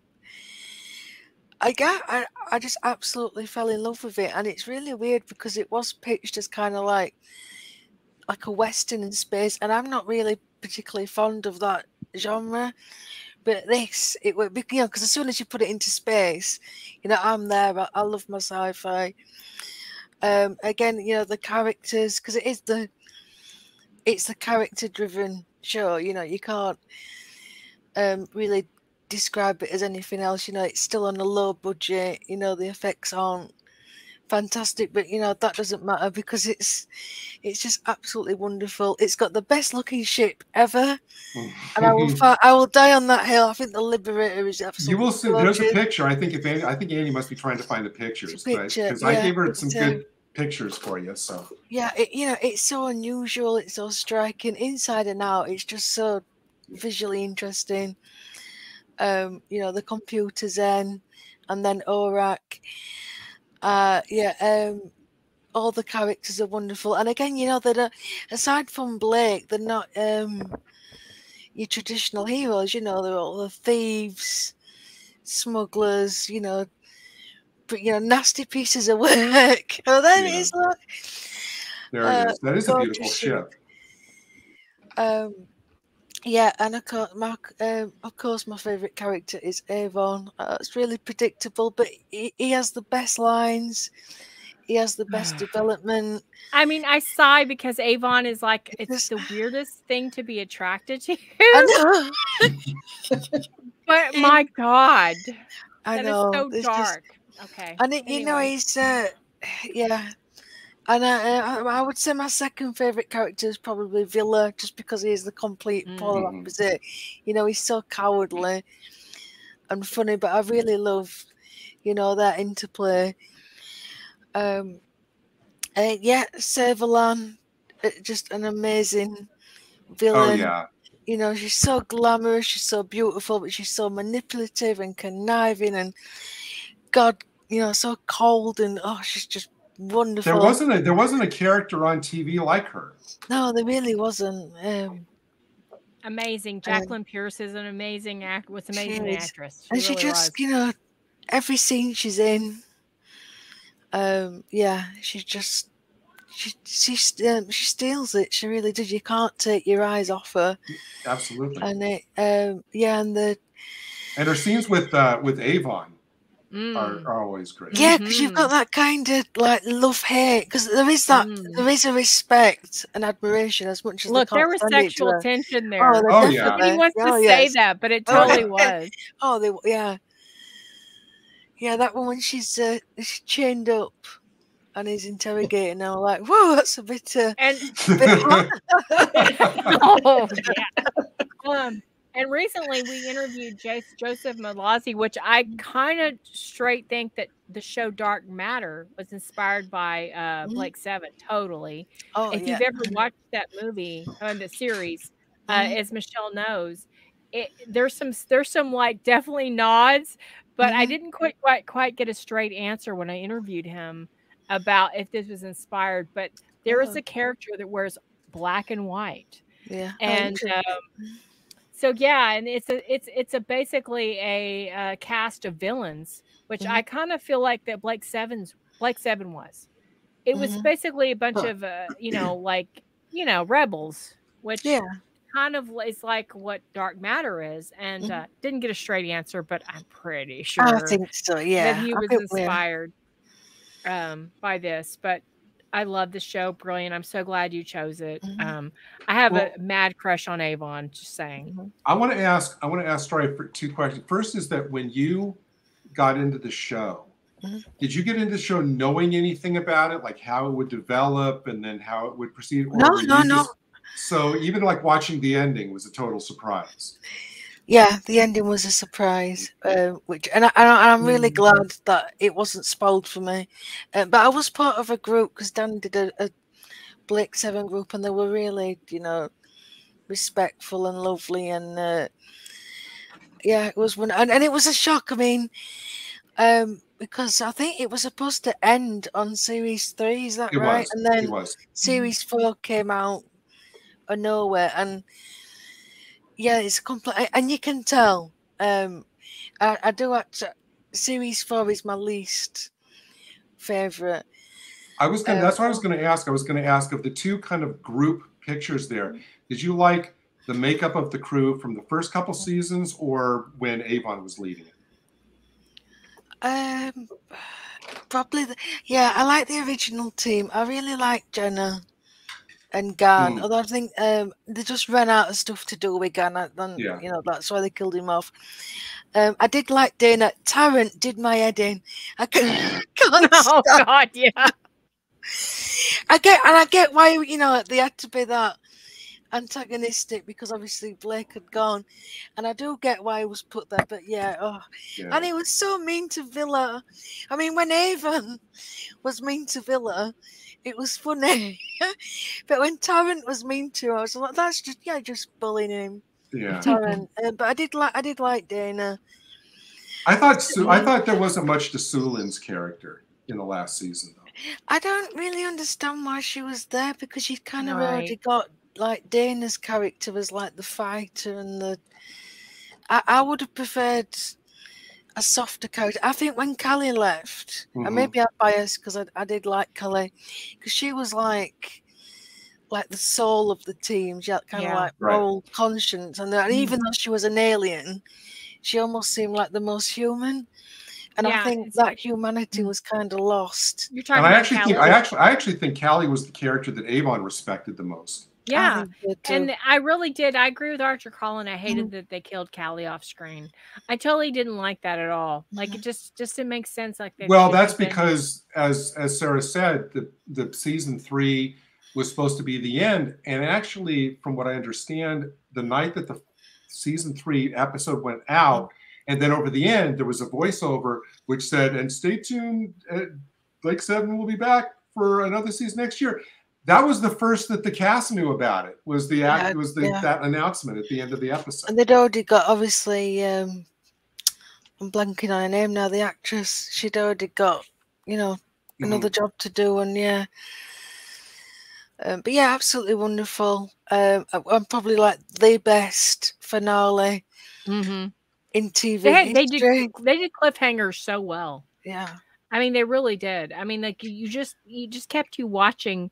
Like, okay, what's how are they going to get out of this situation? And that's the other thing that I talked to Joseph Malazzi about was that he has a tendency to do very similar things that the creators Terry Nation did and Chris Boucher did with Blake 7, which I appreciate. It's like I like to see like there's dire straits. Which is very like today's shows. They don't have. There's not enough of that. Yeah, it's so safe now, and like none of the leads are going to die. Whereas it was a big shock when Gan died, and then Jenna, and then was it confirmed that Jenna did die? I can't remember.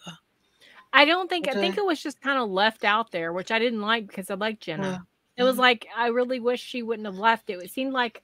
I remember watching it going, well, like, is she going to come back? Because it was kind of just left out there in the ethos where like, well, what happened to Jenna? The only thing that's the only thing in the series that I personally thought was kind of a cheat, because at the end of the second season finale, here's the invasion coming and the Liberator's the only thing to stand against the invaders. And then the next season started, it's like, oh, well, the fight's over. I'm going like, whoa, where's like the whole no, but there is I believe Big Finish did a story that kind of bridged that. I can't remember what it's called. Maybe people in the chat might know. There's a bunch of Blake 7 audiobooks. I'm looking at them through my local library here in the States, and I mean, a lot of them are just dramas that are read, and some Big Finish did put out some kind of full cast ones too. It's like 2 different tracks of series they did for Blake 7. Okay. So was I'm telling, go ahead. I'm telling Michelle that if you like Dark Matter, you're gonna like Blake 7. You really are, because this is the ultimate. Oh, Michelle, so you've not seen this? Oh yeah, no, you're. Now I was going to say, so was this popular in the US then? Not when it was on. I don't think it made its way into the US until after it had already finished its run in the UK, because I don't even remember beginning to hear about it until like the middle of the decade. I just watched it 2 years ago. I didn't know about it till 2 or 3 years ago, only because I started hanging out with some cool people. So, you know, and they used to run it. They used to run it on PBS, Sarah, not like regular network TV. It would be like on once a week, and like a lot of the public broadcasting shows that were showing like Doctor Who, like in the mid '80s, like on a Saturday night. I had some friends. I said, well, what, on Saturday night here they show Doctor Who, and then they show Blake 7.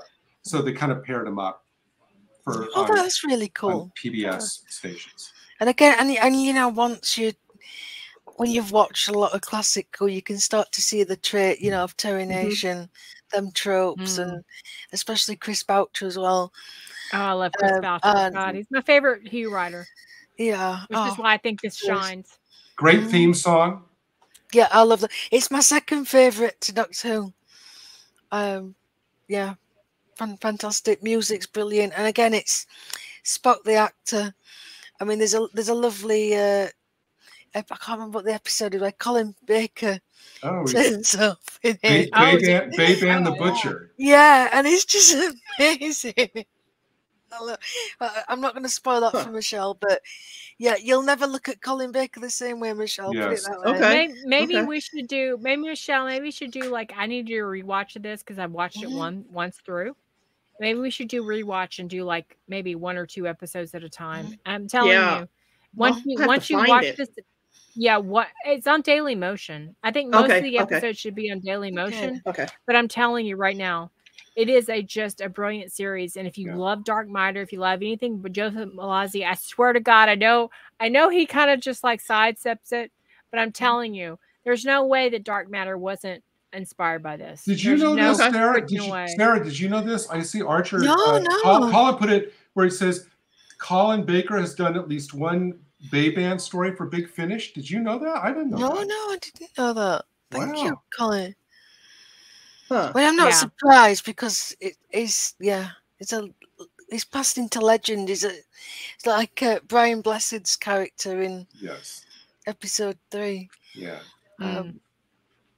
Michelle, you definitely need to watch. Oh my God, you so do. Like I've watched Stargate Atlantis. You need to do this Blake 7. Okay. I didn't like. Okay, I'll have to look on Daily Motion and see. It's 52 episodes, 4 seasons of 13 episodes. And if you don't fall in love with Paul Darrow as Avon, I swear to God, I can't imagine anyone not falling in love with Paul Darrow as Avon, because Avon is the ultimate character, and you know, he's just like he commands every scene he's in. As much as it's called Blake 7, it should be called Avon 7. To be honest. Well, you know, and Jacqueline Pierce, which was in Classic Who, is just oh my God, she melts on. I mean, she's just delicious. She's just a delicious villain. That if you like V and villains like from V. Like from the miniseries V, you'll love Jacqueline. Just watch it for Jacqueline Pierce's outfits. Oh my God. Black and white. Just like, I'm telling you, just like in Blake 7, where the character, she had like a side character that all wear black, white, and red. So I know he's a fan.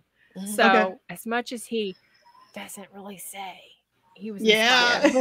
We know. So, all right. So here's some trivia. The show follows the fortunes of a group of rebels in their fight against the dictatorial Terran Federation. The main character of the first 2 seasons was Raj Blake, played by Gareth Thomas. Gareth Thomas and Tom Baker always wanted to do a crossover between Doctor Who and Blake 7 because of the Terry Nation connection. Yeah. Well, they used the same quarries and filming locations. The same quarries. Oh boy. and Chris Boucher, which is one of my Robots of Death, which is my absolutely my favorite Doctor Who classic Doctor Who episode. Wrote many of the episodes of Blake Seven, which is a brilliant writer, in my opinion, one of the best other than Robert Holmes. I agree. That's another stream. Another of my favorites, Starry. I swear we're like spirit animal. Great minds think alike. Yeah. Well, this is very special to me because this came out on the 15th of February, which is my birthday. So I've always got that connection with it. Obviously, I didn't catch it until the 90s. But yeah, I suppose it's more of kind of like a sitcom that happens to be set in space. But again, that's just the beauty of it. But when it does use the sci-fi concepts, I think it does use them really well in a really fun way. I mean, one of my absolutely favourite ones is Polymorph. Yeah, and I just love this. And again, it's all the characters. It's the interplay. It's characters that don't like each other, that have been forced to. They've got to stay together to survive, and there's such a ragbag bunch. I love that list as just as the ultimate like lazy, messy, just a normal guy who likes his Vindaloo and his lager, and he ends up having to have all these adventures. And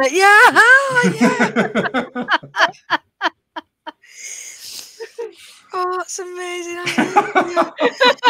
Oh god, yeah, that was such a good episode. I mean, all of it, the entire premise of the fact that Lister's the last human and is the the last survivor on the ship, and that the computer thinks the only person that can keep him sane is his arch enemy, the man he hated the most, Rimmer. And they're so chalk and cheese. So many quotable lines. Its own language. I mean, Smeg. I mean, Gimboid. These are all gifts to the English language, and I just love that. It's still going. I think we're getting another series soon. Yes, thank God. Yeah. If you watch an episode from the first season and then watch one from like season 7 or season 8, you're like, this isn't even the same show. I mean, watch it evolved so Land. much. It evolved so much. Oh, I love that. Rimmer. I remember watching Quarantine during quarantine. Like that was the first time I watched that. And I was watching it while I was working in my office, and I was laid over my desk laughing, and my coworker came like, "What are you watching?" I was like trying to describe what I was watching. I'm like, there's a guy in a pigtails and he looks like living lock stocking. And people.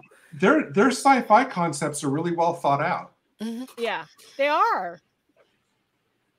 Yep. He's dead, backwards. Dave. I was going to say I love backwards. He's dead, Dave. The last scene where Kat's taking a crap. I know. That scene was so good they put it in the opening credits. It's so fun, and it's got that rewatchability. And when you do rewatch it, there's always things that you've missed. And it's funny because I've just got my boys onto watching it because they're getting to that age where they'll get the gags and they'll get the concept. And Zach actually dressed. We got a penguin costume last Halloween, and Zach dressed up as Mr. Flibble. And I just love. I just love that. Awesome. The humor as well. And let's see, what's the line? He's dead, Dave. They're dead. He's Everybody dead, Dave. is dead, Dave. Something like that. Yeah. My husband loves Red Dwarf. Actually, got turned on which to Holly. Red Dwarf. Which Holly do you like the best? Oh gosh, I prefer Norman Lovett. Okay. Yeah, I prefer OG Holly. I just like how he talks. The original Holly is like, but they're both good. Who Who's your favorite character? I was so happy, you know, when he did come back, you know, in the later seasons. Oh yeah. But other than Holly, who's your favorite character? Who do you relate to? Like, you know, like there's always somebody you relate to. For me, it's Lister, but Lister, probably Lister, because he's the everyman. But worryingly, I do see a bit of myself in Rimmer, which is yeah. Who doesn't? Who doesn't see yourself? Why does everybody hate me? I've always got a pen. I'm thinking that's me. I've always got a pen. Doesn't anybody relate? Doesn't anybody relate to the cat where you go around? Yes, and go, I look good today. Wow, I look good today. Yeah, I have moments where I'm like, oh my god, I look so hot. Don't you go around and go, this is mine. Yeah, that's mine. That's mine. That's mine. And you know, and sometimes you just feel like you look fabulous. So that's Cat. Oh gosh. Oh, your husband, like obviously fanboy. Yes, he loves Red Dwarf. Oh my gosh, we have the DVDs, and he will watch it and watch it and watch it. I actually got turned on to it from a petty officer. When I was where I was stationed, he said, "You got to watch this series," and he gave me all his VHS tapes at the time and said, "Watch this." So we watched it. My husband was more of a fan of it than I was, and then we bought it ever since. So yes. Yeah, and this was my Christmas gift. Like Jason's because well done, Jason. Well done. Because when I was like depressed, I would watch Quarantine, like, and it's like it still makes me laugh. It still puts me in a good mood. If I'm in a bad mood, I watch Red Dwarf. Because it just like it's so zany and so crazy. And then like I see this and it just I can't be in a bad mood. How could you be with these eyes? I mean, come on. You do, and even though you know what's coming, you still laugh every time. Oh my god, I adore, and I'm so glad they're still making it. And I don't care how old they get; it's still fucking funny, and I love it. You know, and how many rimmers? The Scutters are good. How many rimmers do you guys actually know? I know. I mean, you know, oh my god, everybody at work, everybody I work with is a rimmer. I wish there was more listers, to be honest. No, I wish there was more listers. I really would, because listers are fun. It's like the other day, like I bought a chicken vindaloo dinner. And I'm like, the first thing I thought of was Lister. And the stains on his shirt from chicken vindaloo. So, you know, that's so relatable. And again, because it just feels so real, you know, even they're in this ridiculous situation. Because, you know, before, like, I mean, compare Red Dwarf to like 2001. It's completely and different. You ain't got that, you know, that really like cold, clinical, futuristic thing, and then you know you've just got these and like bunk beds. Oh my and god, a vending machine. Oh my god, those teeth. A brilliant one. Those teeth. And just the fact that they you know, like they're in this, like they think they're in this game and they come back and the cat's Dwayne Dwibley is the best comedy. I mean, and then the thing about Rimmer, my favorite episode with Rimmer is the one where they go into the simulated reality, and even there, he thinks so little of himself that his bad self-image destroys it for all the rest of them. Yeah, he's still a loser. It's a great series that I don't care if you're having the worst time in your life. You watch Red Dwarf, you come out with a different perspective. And that's the brilliant thing about Red Dwarf. And it honestly, that kind of comedy heals people. And again, if I'm in a bad, horrible mood and I'm in the worst part of my life, I could watch Quarantine and I come out with a different perspective every time. So to me, that's my therapy. So don't know about anybody else, but how many of you guys go around calling people smeg heads? Oh yeah. In my brain daily. I was gonna say in my head, a lot. They wouldn't understand it. Yeah. Daily. Yeah. And honestly, I have a shirt that says Mr. Flibbles is very, very cross. I work to work. Literally nobody. They looked at me like I was a weirdo. Okay? And I've done my job. No. Like, I literally haven't worn it since because they made me feel very fucking awkward. No, don't let them make you feel like that. You're cool. Right, but it's my favorite shirt because Jason bought it. Again, he's a winner. He bought it for me for my birthday. And I literally like cried. It's there's twice that I've cried that Jason's bought me something. He bought me a John Pertwee mug. I literally cried at Christmas time over Oh, so lovely. because it was the best present ever. And then the second best present ever was the Red Dwarf shirt, which was the Mr. Flibbles. It's very, very cross. Andy, so when you go to work, you just need to go, today's fish is trout a la creme. Fish. Today's fish is trout a la creme. Fish. And do it 6 times. I always, whenever we are, even just things like, silly things like I'll be making breakfast, and if I'm making toast, I can't help but quote Toki Toaster. Oh my God. I would have liked taken a baseball bat to that toaster. Would you like a toasted muffin? Everything's better toasted now. I agree. I don't understand what the problem was. Didn't they do a couple of pilot episodes for an American Red Dwarf that they didn't work? Oh, yes. No, it has to be Terry Farrell, who was Dax in DS9, was the cat. It wasn't good. Yeah, I can't. We literally need to do a Red Dwarf stream. I'm just saying, there's so many things to talk about, and I needed to rewatch. I've done 2 rewatches already, but I need to go for number 3 because I'm planning on doing a rewatch before the next season.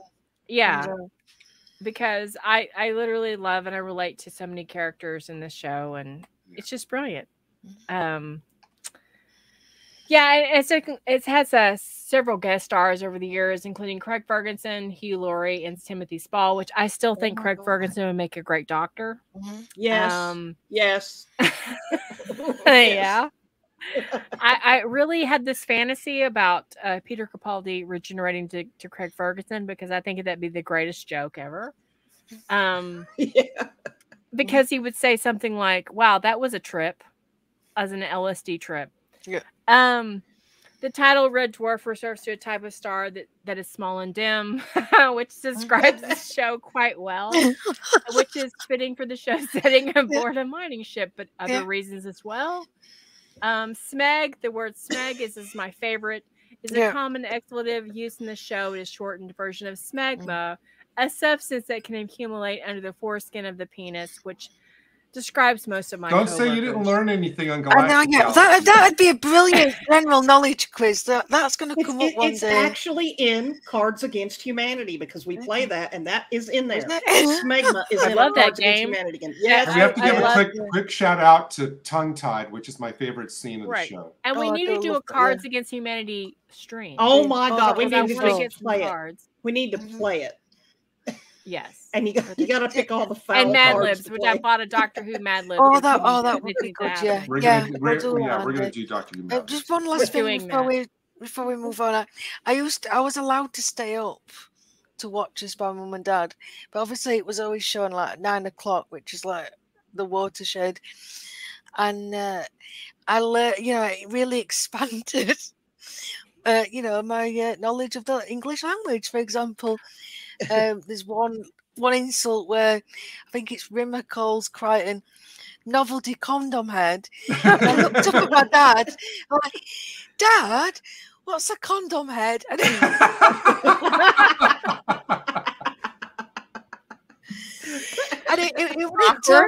ask your mother. Yeah, it just smirked. She was like, I can't deal with that. So that's how I learned what a condom was, or thanks to Red Dwarf. So thank you. Yes, educational as well as entertaining. And the next one is a movie that this actor is featured in twice in this list. By the way, David Bowie. Oh. Well, it's just gorgeous, isn't it? That's just yeah. I just in those pants. Yes, not with the socks down his tight trousers. Yeah, there was no socks in there, honey. Guarantee. Yeah, although this one is just so special to me. Obviously, the lead character is called Sarah, so I was obsessed with this film. You know, as far as I was concerned, I was Sarah, and I had an annoying little brother. I could tell you now, I would absolutely have traded him in for David Bowie. And I've got no shame about admitting that, and I've told Simon this. Yeah, I mean, you know, it's a fairy tale, but you know, it's very clever. It's very grown-up fairy tale. You know, the whole metaphor of, you know, Sarah learning to grow up, and you know, she's in between that child world and the adult world. I think that's probably why the masquerade ball is probably my favorite scene, and I love the song that's playing. The creature effects are just phenomenal. Yeah, it's just a really wonderful film. And again, like Andy was saying, you know, if I'm having a bad day, this is the kind of thing that I would put on because it just takes me back to my childhood. Mm-hmm. And it's just fabulous, you know, what the vision that they had to do this, just with the, you know, with the puppets and the models. It's phenomenal, and it does stand up. I really think it does. I'm a big believer in practical effects, and this wouldn't have been the same, you know, with computer effects. Yeah, my only real issue with it is that what David didn't do the crystal ball thing. I was so disappointed. Yeah, when I watched the extras and found that out. Yeah, I mean, I can't remember whether. I mean, was it a hit back in the day? I imagine it was because it was it. I thought it was. Yeah, with David being attached to it, or is it just become like a cult classic? I think it's been more of a cult classic. I remember like it was in the theater, and I remember like renting it on DVD and watching it, and it was very different. I will say it's not a show that's for everybody. Like, you know, it meshed Jim Henson Muppets with David Bowie and just this fantasy world that is a niche. You know, it's a niche. It's like it's kind of like for people that like fantasy, in which I do. And I remember thinking that it was very interesting that, like, at the time, I believe I was probably Jennifer Connelly's age or a little younger. So I didn't have any younger brothers, but I had nieces and nephews at that time, and I was very young.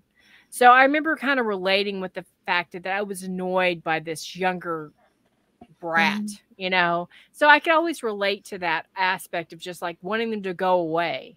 So to me, that aspect was very appealing.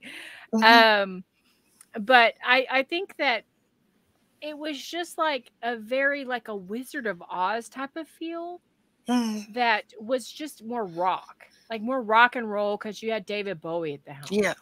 So that alone made it kind of put it above all other things. But it did have a very Wizard of Oz feel to it.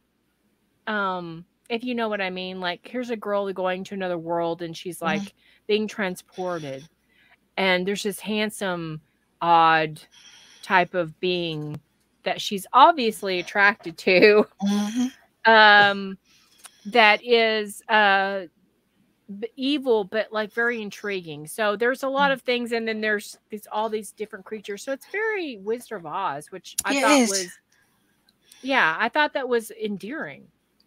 And Jim Henson was big at that point, and he was, but no, you know, it wasn't stepping on, you know, the Wizard of Oz's toes. It was doing its own thing. And it, you know, it was still all about, you know, like friendship and loyalty and bravery. And I love the journey that Sarah goes on, because she's an absolute brat at the beginning. You know, she's selfish and thinking of herself. She's got this resentment against her stepmother. And you know, and she really good. And I love that. I love having. You remember what it was like when we had lead roles that had flaws? Andy?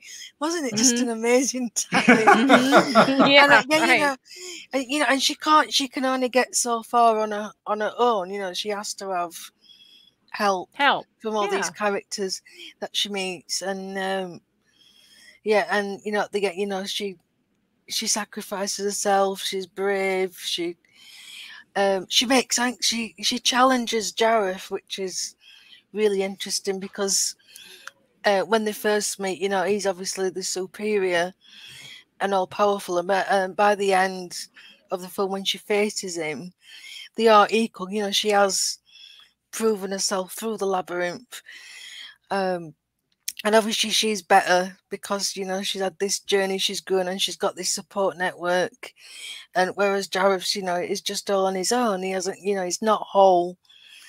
And actually, it's just a wonderful story with, a lovely message that it doesn't hit you over the head with. Mm-hmm. You asked And the earlier about costumes the box office. They said you were right. It says underperformed in the U.S., but it was a success in the UK and overseas, grossing over 34 million worldwide. Had a mixed critical response, but said it was the last feature film that Jim Henson directed. Over the years, it's been reevaluated, and it became a success on home video and TV, and now it has gained a large cult following. Somebody says, just found you. Its own thing, except dislike the actress. I don't hate Jennifer Connelly. I think she works in this movie as well as Career Opportunities, which I love her in that movie. Oh. I love Career Opportunities. I'm like and The Rocketeer. Yeah. So depending on the role, I think she works. I think there's some movies that you just you judge her based on the character she's playing. I think, because she's such a good actress. Was this her first role as well? I think it. And she was a little bratty in this movie. I mean, she was, because she hated her little brother, and I think that it's just because she's a good actress. If you're a good actress and people hate you, because the role you're playing, you're probably a really good actress. No, it was like her fourth movie. She was in a movie called Phenomena. Yes, which is a good movie. Oh, and okay. then, Dario and then Argento 7 minutes, film. 7 minutes in Heaven, which is a teen comedy. Yes, she could talk in Phenomena. She could talk to insects, and she would walk in her sleep, and she saw these murders happening, and she used the insect. It sounds like a weird movie, but it's actually a very good movie. It's a very dark movie, but it's a very, very good movie, actually. Okay, I'll check that out. It's a good horror movie. It's a little gory in parts, so just warning. But it's a Dario Argento film, which I adore his films. He's an Italian horror filmmaker, which is he's a great filmmaker. But anyway, she was in that movie, and I think she opted out for another movie to be in that movie. So Labyrinth is a great choice. I mean, it really is. I mean, the soundtrack's brilliant as well. Yeah. Are you a David Bowie fan? Yeah, well, my dad is, so obviously I had his influence, but that just made me like it all the more, because I thought, oh, it's this guy who, I like the sound of his voice, I like his singing, so that was a big draw. Yeah. It's odd because I'm not a huge David Bowie fan as far as music, but I like his film roles. I think he was a great persona and a great actor, but I'm not a huge David Bowie fan, if that makes any sense. Like, as an actor, I think he really should have been in more movies, because he had just a look and a persona, and just like, it's almost like he's like a British Johnny Cash. I don't know if you know what I mean, but like, he had such an aura, and later when I talk about my list, there's a movie that I'm going to mention that I think he's the sexiest I've ever seen him.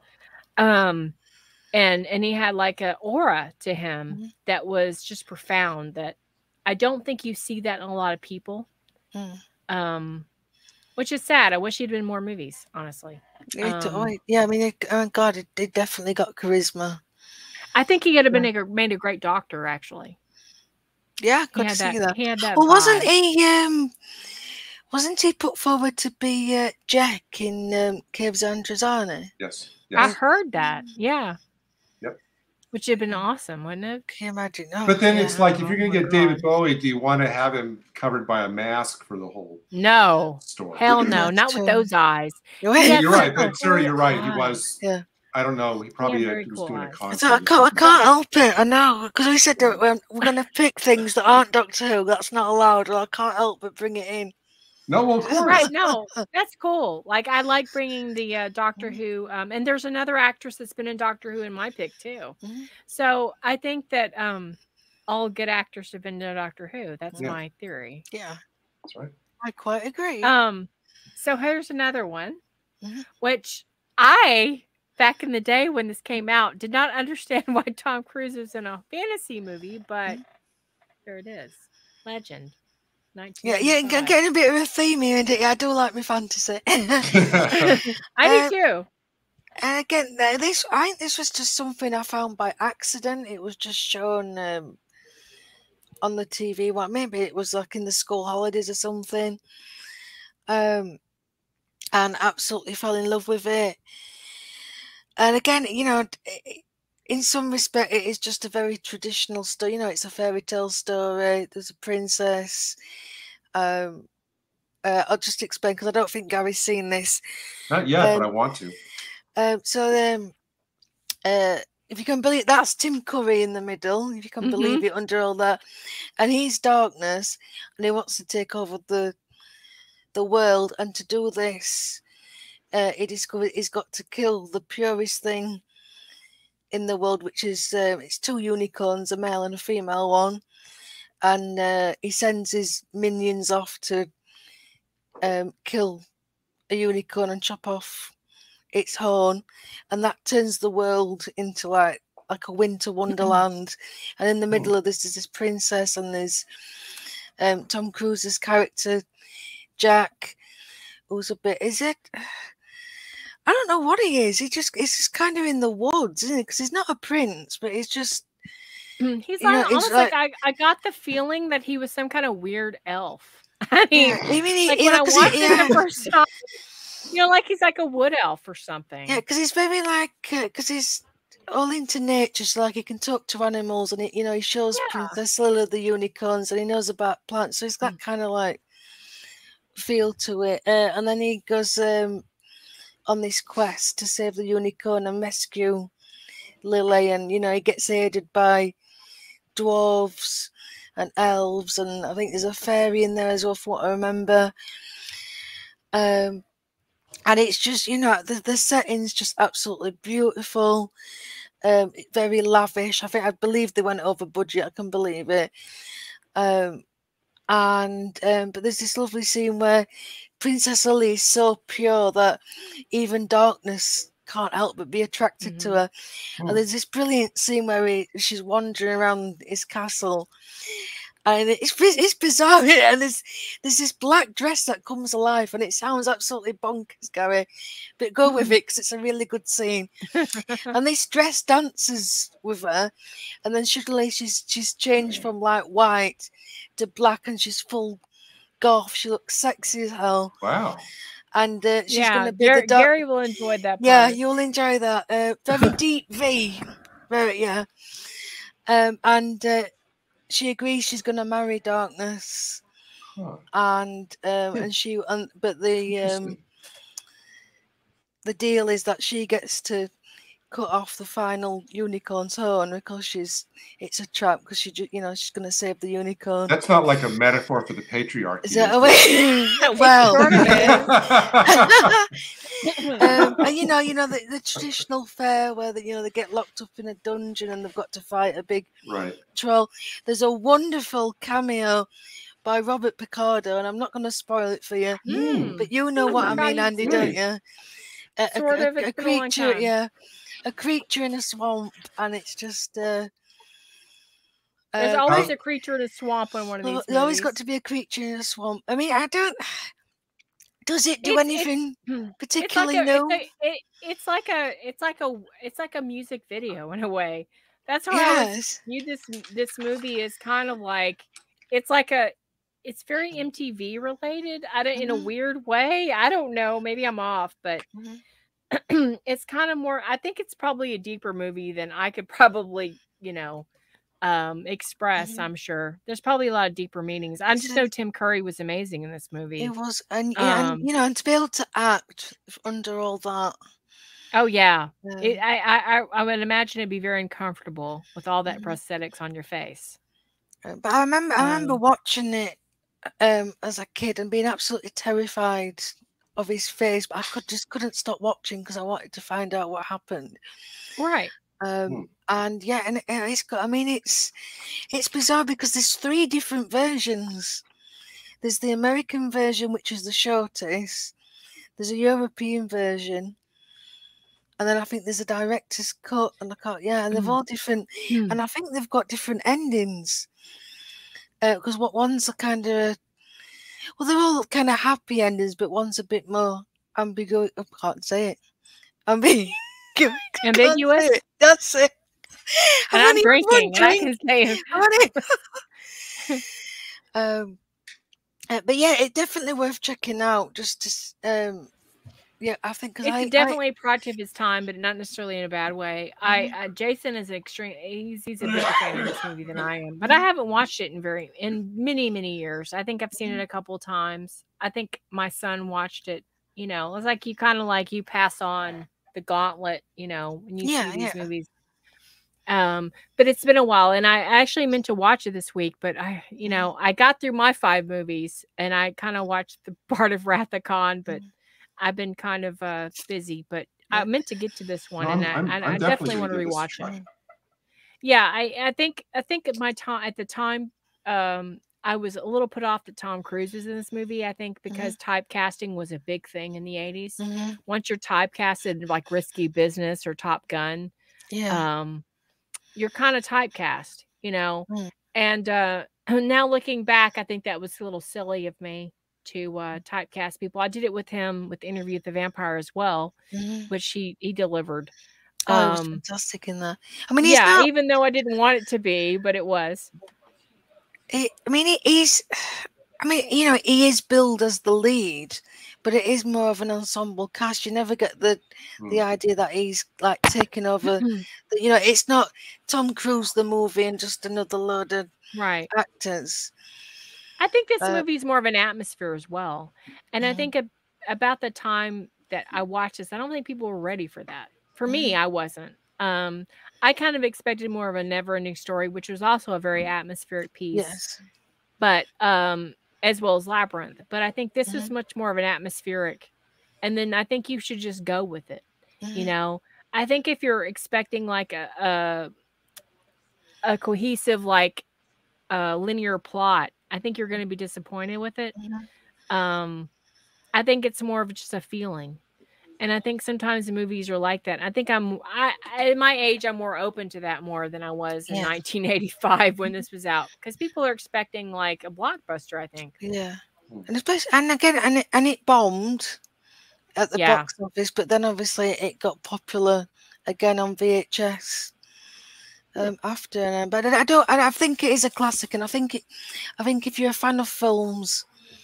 And especially of like Ridley Scott, I think it is a must watch. Oh yeah, another person on this the later list.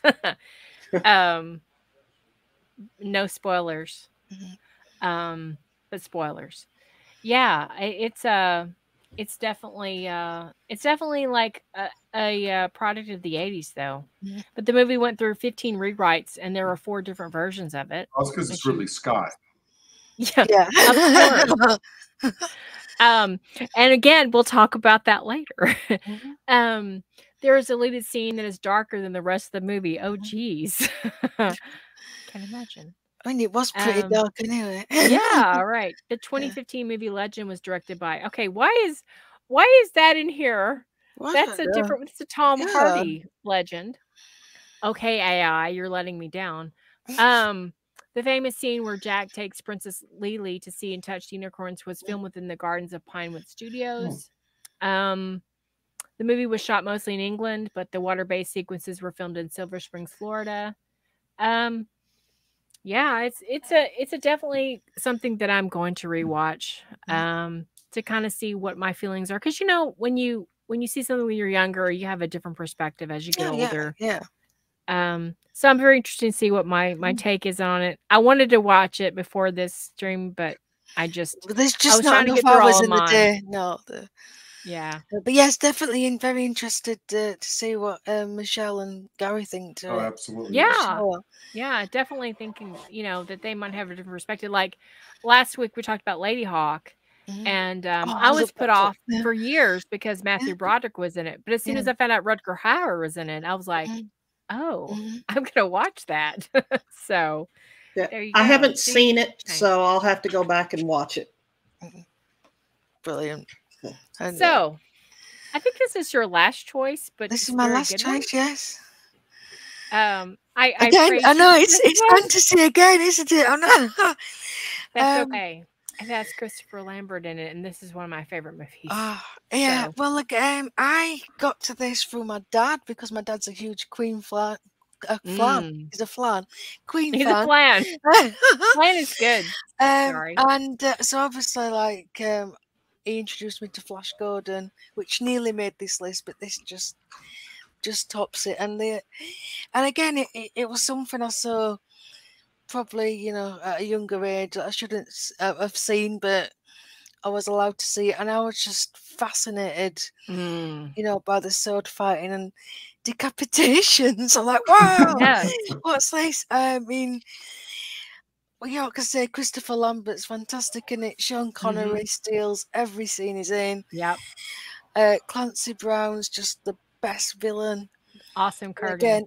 Again, whether they go back to the past or present day, he's just fantastic. All the characters are brilliant in it. And again, there's some strong female characters in it. I know it's hard to believe because it's before. I know. Yeah. Roxanne Hart. And and I just love the futuristic twist, and this idea of immortality and somebody that can live forever, and I love how it jumps. But you went to my two favorite things: fantasy, and then jumping back into the past. Yeah, and decapitation. Yeah. I have to say that the scene in the parking garage is an awesome scene with the decapitation. So it is. Because you don't really know what you're going to expect. Right. And then, as soon as he walks out and, they're just in this car park and then they draw swords and I was like, oh my God. Suddenly it's a whole completely different film. I just love it. I don't love the others as much. I think this is the strongest. Oh, absolutely. The strongest film. Now, let me ask you a question. Did you watch the original version or did you watch the director's cut? I watched the director's cut. Yeah, the best. Because I think you lose something when you watch the theatrical version personally, especially the scenes with Rachel. Yeah. I think those are important scenes that they actually left out in the theatrical cut. And again, we did a stream about, and Gary remembers. Gary was a Highlander virgin, and then I made him watch it. Wow! What did you think? Yeah. I liked it. I thought it was. Yeah. I only saw the first one. Andy's like, whatever you do, stay away from everything after this. Yeah. And I went, okay. So I liked this one. It was good. Yeah. It got a bad rap when it was released, but I remember when it was released, my brother released it on VHS. Thank God for that. And I watched the scene. The scene that the first thing I saw was when he was talking to Brenda at his apartment, and she was realizing all the knowledge he had about. She was talking about the swords, and that kind of captured me because there was Christopher Lambert exuded such a mystery to him that I was hooked. I was like, okay, what's this movie? And I had, and I just kept watching it. Well, I was like, wow, this is very interesting. And it was such a mystery to it. They just sucks you in. It's like, who is this person, And it's like the way they did the flashbacks was brilliant. From New York to like Scotland to like with him with Ramirez was just in the Kurgan was just perfect. It told a story that people of The Witcher need to like take note. This is how you do flashbacks. Yeah. And because it is a very traditional story. You've got this guy, he doesn't know, he's untrained. He gets a mentor. The mentor dies. He's got to face these challenges. He loses, and then ultimately, it's a well-worn formula, but it just works because of the performances, and particularly, these, Sean Connery and Christopher Lambert have got such wonderful chemistry. And he is Connor is, he's a very complex character. Like you were saying, you need those flashbacks for Rachel because that informs how he is, with Brendan, why he shies away from contact from other people.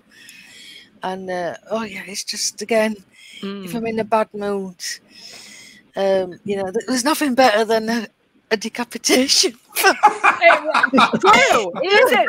I mean, especially the last scene. Come on, that was epic. When you have the silver cup, in the building of the silver cup, where he takes the Kurgan. Come on, that's epic.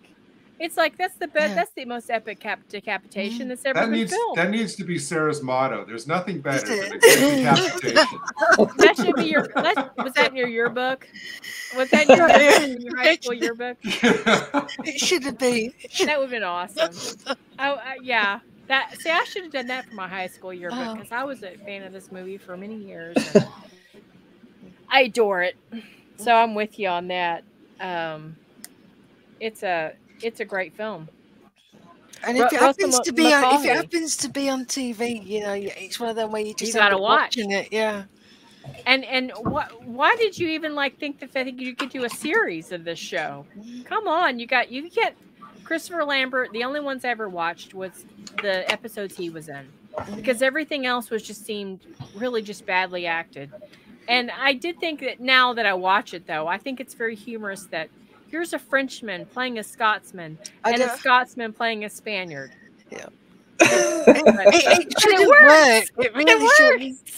But it does. And they both just sell it so well. But this is what I mean. I think it was such a lightning in a bottle thing. I don't think it's something that can be repeated. And as much as I like Henry Cavill, I don't want a Highlander reboot. I'm worried. And I love Henry Cavill. I love Henry. I know, love me some Henry Cavill. But I've heard good things. I have heard good things about it, but I don't get too excited because, that I heard this is going to be a prequel. And I hope it's I wish if you're going to do it, just do a different character. There's plenty of characters in the Highlander universe you could. Don't do that. Christopher Lambert. This is kind of his pivotal role, and as much as it went downhill after that with I did like Dimensions, though. I actually did like Highlander 3 a little bit, other than Mario Van Peebles. That ruined it. You need a good villain. And I think that what they mistake that they made, if they were going to get another villain, get Rutger Hauer. I don't understand why he was never considered for any of the Highlander movies. He'd have made a great villain. Yeah, you need something with some gravitas. Right. So I don't know if Michelle, have you seen Highlander, but I'm assuming you have. Bits and pieces. My husband's watched them, so. Yeah. Oh my God, you need to watch this movie. Yeah, I'm telling you, we need to make you part of the fold. Yes. But only watch this movie. Don't watch the series. Don't watch the other movies, unless you just really want to. Like, I'm a completist, so I have watched all of the movies. I haven't watched all the series. I tried. I couldn't. But, definitely watch this movie if you're going to watch any of it. It's, oh my God. And Who Wants to Live Forever? If you don't cry at that scene, there's something, you're cold. You're just a cold human being. I'm just saying the Queen soundtrack is great. And another trivia is one of my favorite bands, Marillion, was actually going to do the soundtrack of this movie, but they had to step aside for other reasons, and Queen stepped in. And my God, as much as I like Marillion, great idea to put Queen in this because, Princes of the Universe, the beginning scene in the wrestling match is like epic. That's exactly what you want to see. And Hammer to Fall, and I actually bought a Kind of Magic album because it was no soundtrack. I was so obsessed with the movie that I figured out to take 5 album Kind of Magic with the soundtrack. So anyway, not to take over your pick, but no, I agree. I love both them albums, but yeah, there is as soon as it starts with Prince of the Universe, you're in for a treat. You're in. And I mean, there's just so many good oh my God, what's the other song? Is it I can't remember the bar. I can't remember the name of the Queen song. 1 Year of Love. Yeah, that's oh my God. Just a cool scene with the aesthetic of the bar and the lighting. Yeah. Just Russell Mulcahy should have just he should have like trademarked those, like, the eerie bar scene with the, I mean, he just really had a way of filming a scene. And I'm really into like atmosphere and just the way Christopher Lambert was walking down the New York street in that trench coat was like awesome. Yeah, it's iconic. Yeah. Yeah. So anyway, go ahead. I'm sorry.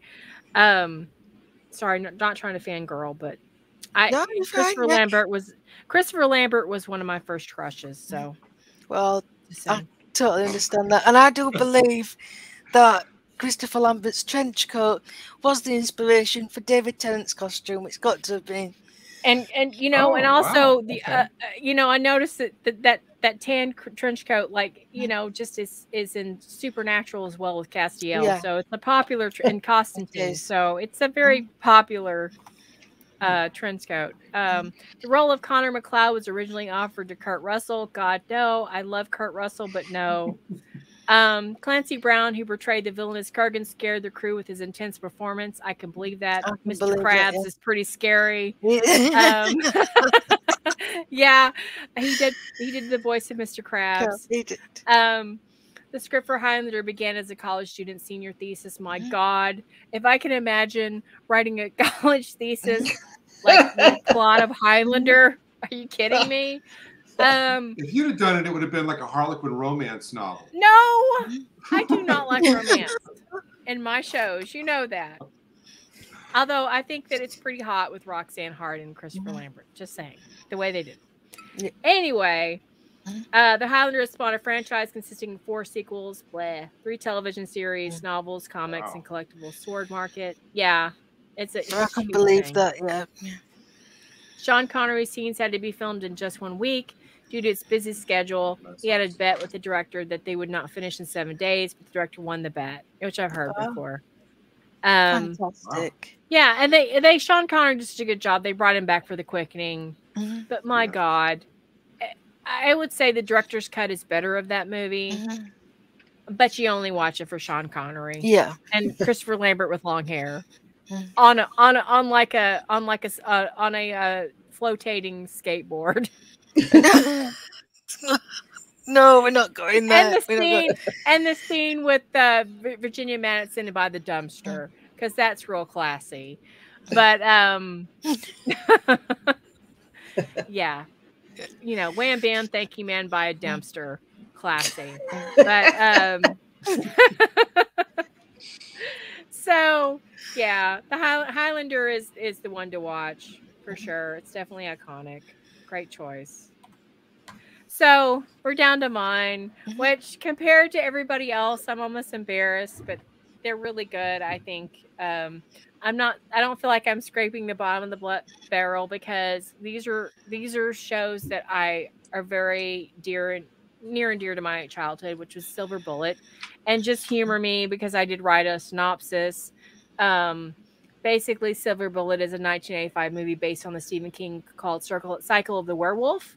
The movie stars Corey Haim and Gary Busey as his Uncle Red. Haim plays a character called Marty Coleslaw. I'm not kidding.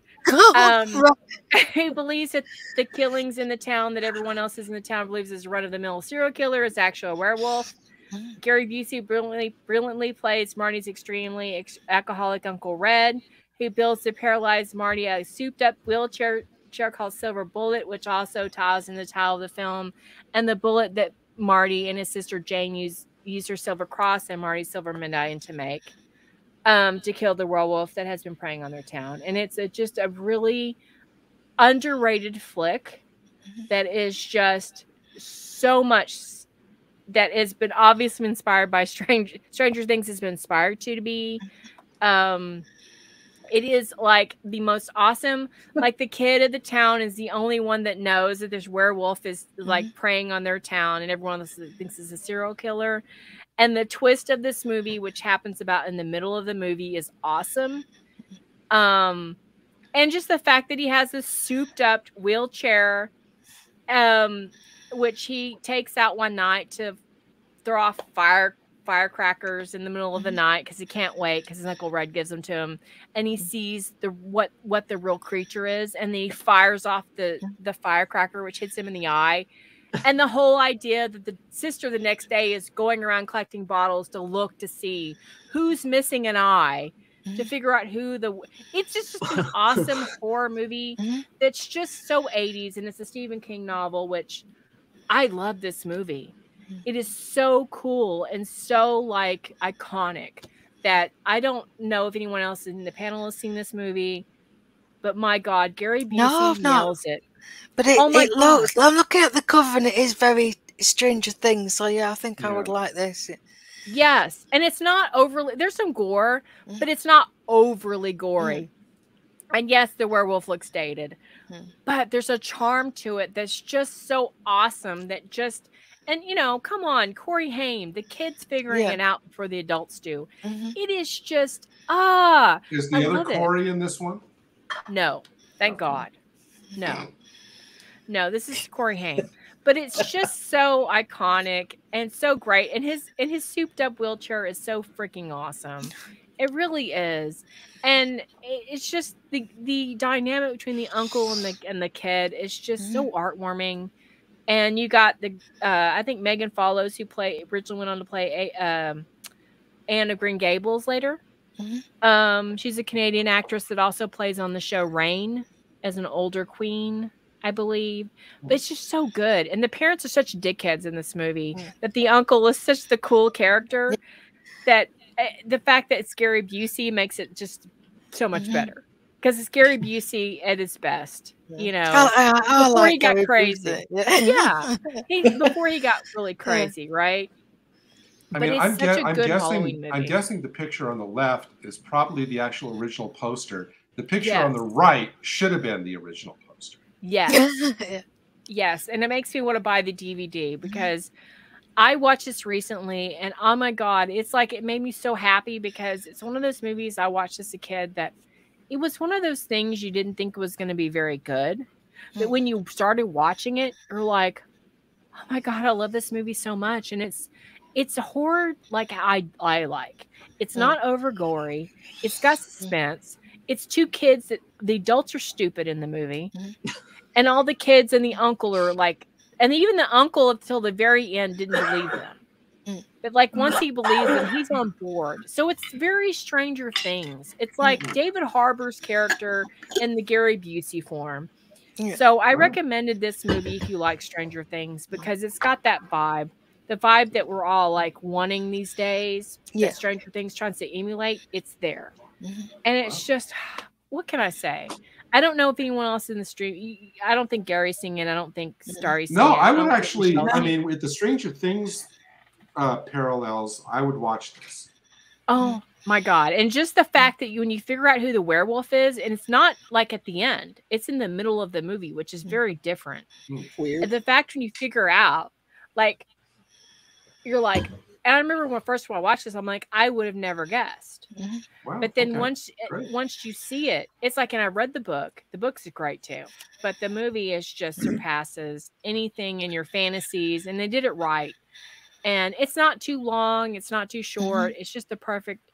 And just when the young sister figures out who the werewolf is, it's so terrifying and so well done. Anyway, I can't go on enough, but sorry, I'm fangirling, but this is like one of those movies. No, you're fine. Like horror, this is a good one. This is one of those movies that I miss. I wish they would make more of this. And the only second movie that I could tie this to that's original is the Ethan Hawke movie that came out. God, what's that movie? He had the mask. and I can't remember. God, why can't I remember that movie? But it's newer, and it has the same feel to that. And I think I wish they would make more of these, because I think that like when you show kids, or like kids are always like in on it. You know, kids are always kind of like much more accepting, and this kind of movie is one of those. And anyway, I can't say enough. Well, I miss this because it's particularly in the 80s. You know, the kids in films, they were clever and they were well-rounded characters. It only seems to be recently that they've become like these annoying little shits. And you're like, yeah, and dumbed down. You're like, it wasn't like, you know, I was raised on, you know, E.T., the Goonies, and you know all this. And you know, it had that feel. The kids, you know, they were intelligent and practical, and they figured stuff out, and they were more accepting of things. And yeah, it's we seem to have lost that in recent years. And what's interesting is they have like a kid that's like he's not exactly like he can't walk, so he has to use this silver bullet, and this wheelchair is like souped up, man. Yeah. It's like it goes fast, and it's like cool. You know, it's like as a kid I was like, man, I wish I had honestly I wish I had like a motorcycle like that. Yeah. It was like this Uncle Red, he made this motorcycle so cool. And it's like, it's just the idea of like, he's the only one that gets it. And I don't know, it's one of those, and it's kind of sad because Corey Haim has such a horrible life. And going back and watching this, it kind of makes me sad because like hearing about all the stuff he had to deal with later on sets and stuff. But it's still like, it's so iconic, you know. It really is, and I just miss it, man. I really do. I just wish they would make more of this. And this is why Stranger Things is like my jam, because, you know, we just need more of it. And the book is good, too. But you don't have to read the book. It says Gary Busey ad-libbed a great deal in the movie. For instance, when Uncle Red is in the gun shop, which was a great scene. The film stars Gary Busey, Everett McGill, he plays the minister, Corey Haim, and Megan Follows, Terry O'Quinn from Lost, he plays the sheriff, Lawrence Turney, Bill Smitrovich from a show called Smitrovich from Life Goes On, Kent Broadhurst, David Hart, and James Gammon in supporting roles. Roger Ebert gave this film 3 stars out of 4 and admitted that he thought that the film was a parody of the novella and of King's work in general, but said that he enjoyed the film. I think it's really good. I don't think it's a parody at all. The movie features one of the best climaxes in horror film, thanks to director Daniel Attias, which is a really good climax. It's a really good movie. I really like for Halloween, if you're in the mood for something that's fun, that's not too gory. I mean, there's some gore, but it's just like a fun film that'll take you back to the 80s. Silver Bullet. It's on HBO Max too, by the way. So if you have that, give it a watch. I'd watch it again. Like I'd want to watch it again tonight, actually. So it just makes me feel young when I watch it, because I remember like my mom running it for me and just falling in love with it. So it's a good Stephen King movie. That's fun. So you know this is coming.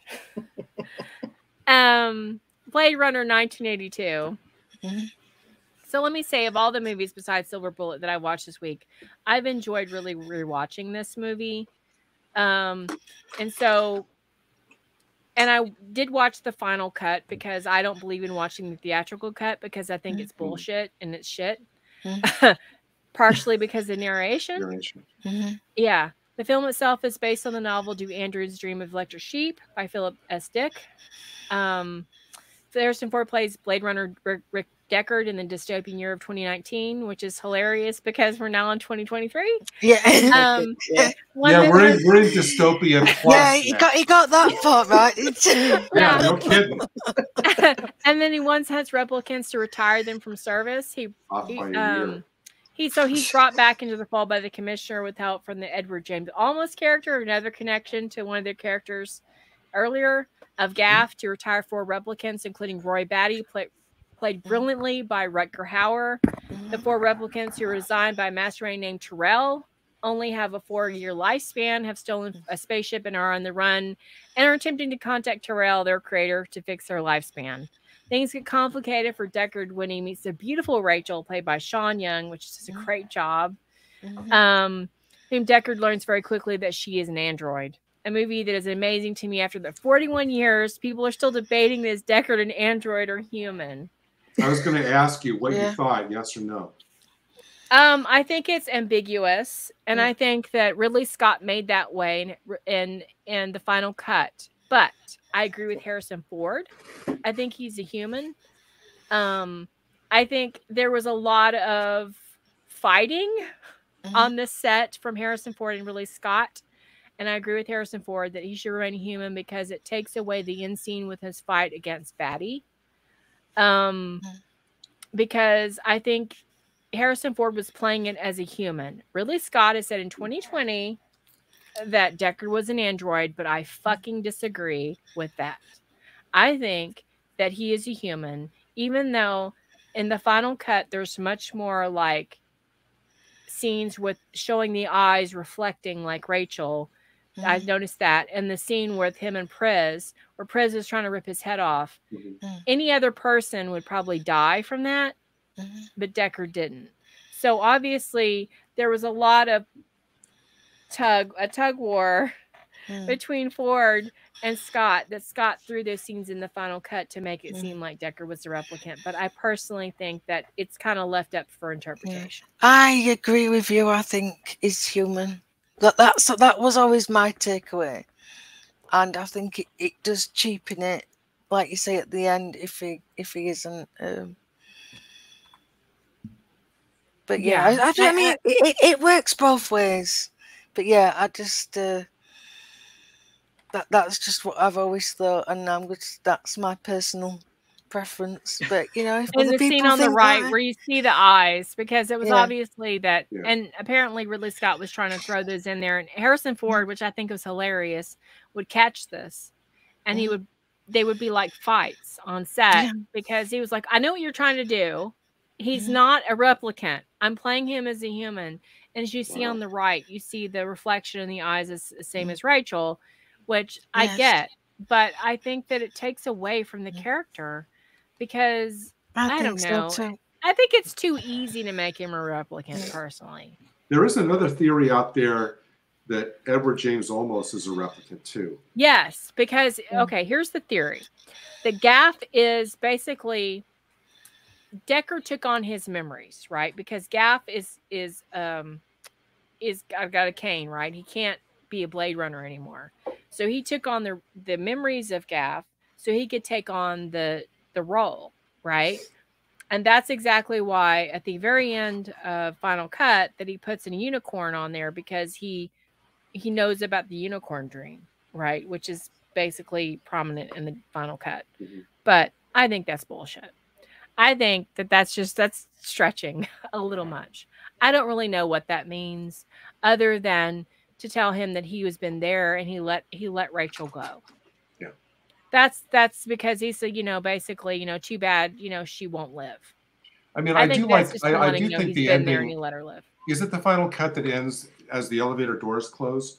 I don't like that ending, which is from like another movie, which is just them in the countryside somewhere. That's the theatrical cut. Sense. And which I haven't seen. And the reason why I didn't originally like Blade Runner because of the theatrical cut.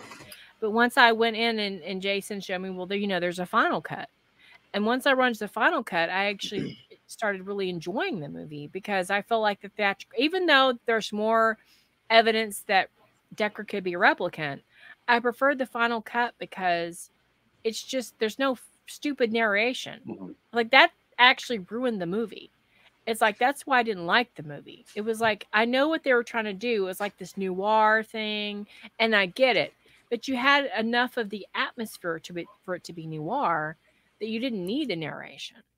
So, and Harrison Ford did not like that as well. And the reason why he they say that's why I've read one place they said that's why he was so vehemently against just the concept of the narration. That's why he did it in such a flat monotone. Right. Because he didn't want to do a good job. It was just, he just did it flat. Right. And I think originally, but the final cut, I don't even remember the theatrical. I remember the last scene that you're talking about, but I don't even remember what the theatrical, because it was a voiceover where, it's the same as the final cut where the elevator doors closed.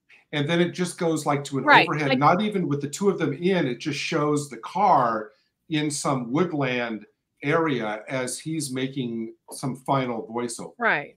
But I don't even remember what the theatrical cut was like because I haven't seen it so many years since I just refused to watch it. Because Jason was asking me, well, what do you know any of the differences? I'm like, no, I don't know the differences. I'm sure you know the what final cut is the movie for me. There's 5, right? There's 5 altogether. There's 5 cuts. I guess I just like the final cut. I'm sure that there's plenty of websites out there which list the differences between between the various cuts. Yeah. I mean, again, of all the lists that I've watched this week, I've enjoyed this more than any of them. The Vangelis, the score is amazing. Oh my God, yes. And just the atmosphere, just the scene where he's sitting in the car, just and he's I'm about to be robbed, and the ship comes down. It's just there's so much of practical effects and it just works so well. And again, Rutger Hauer, man. Rutger Hauer is just like, he should have been in. This is to me his pivotal, other than Lady Hawk that I watched recently. This is his pivotal role. Like, why wasn't this guy in more movies? Like, I don't understand. Like, the last scene is Roy Batty. Is oh my God, it's like Oscar winning.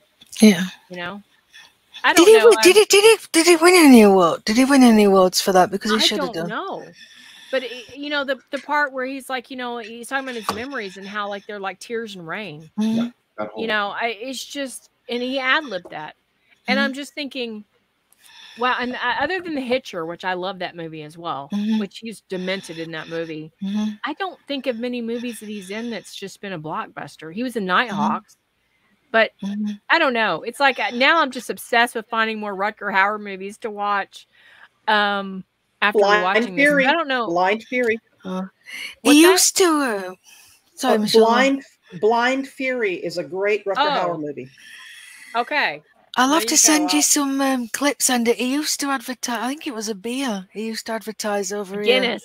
Was it Guinness? No, yeah. That was no, it's Yingling Black and Tan. Close enough. Oh, yeah. I think he did some Guinness stuff too, from what I was reading. Yeah. Anyway, okay. I just you know, the thing is, and the interesting part about this is that when I watched the scene about where he pulls up Deckard, you know, like he saves him. A lot of people think it's because he had like a heart or whatever. He like, you know, he wanted to impart something on Deckard, but Ridley Scott had said that the reason why he did that was like because he's an android. That's just a part of his Nexus 6. You know, makeup. But yeah, right. But at the same time, you're kind of hoping that there's a part of him that because he's giving all this beautiful speech that he's trying to impart on Deckard something to you know, to live by, you know, which again, and you see Blade Runner 2049, that he wants him to continue the work.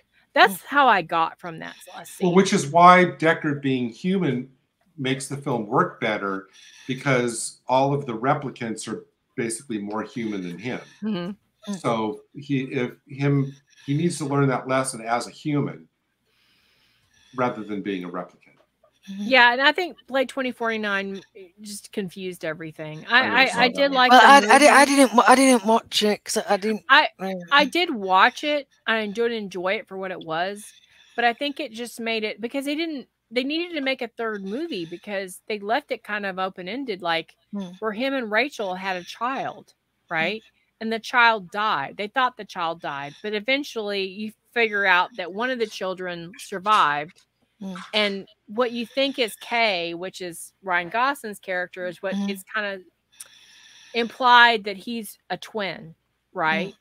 Of Deckard and Rachel. That's the overall arch that I got from the movie. But then they just ended it and there's no third part. So it's kind of like, it's kind of up in the air.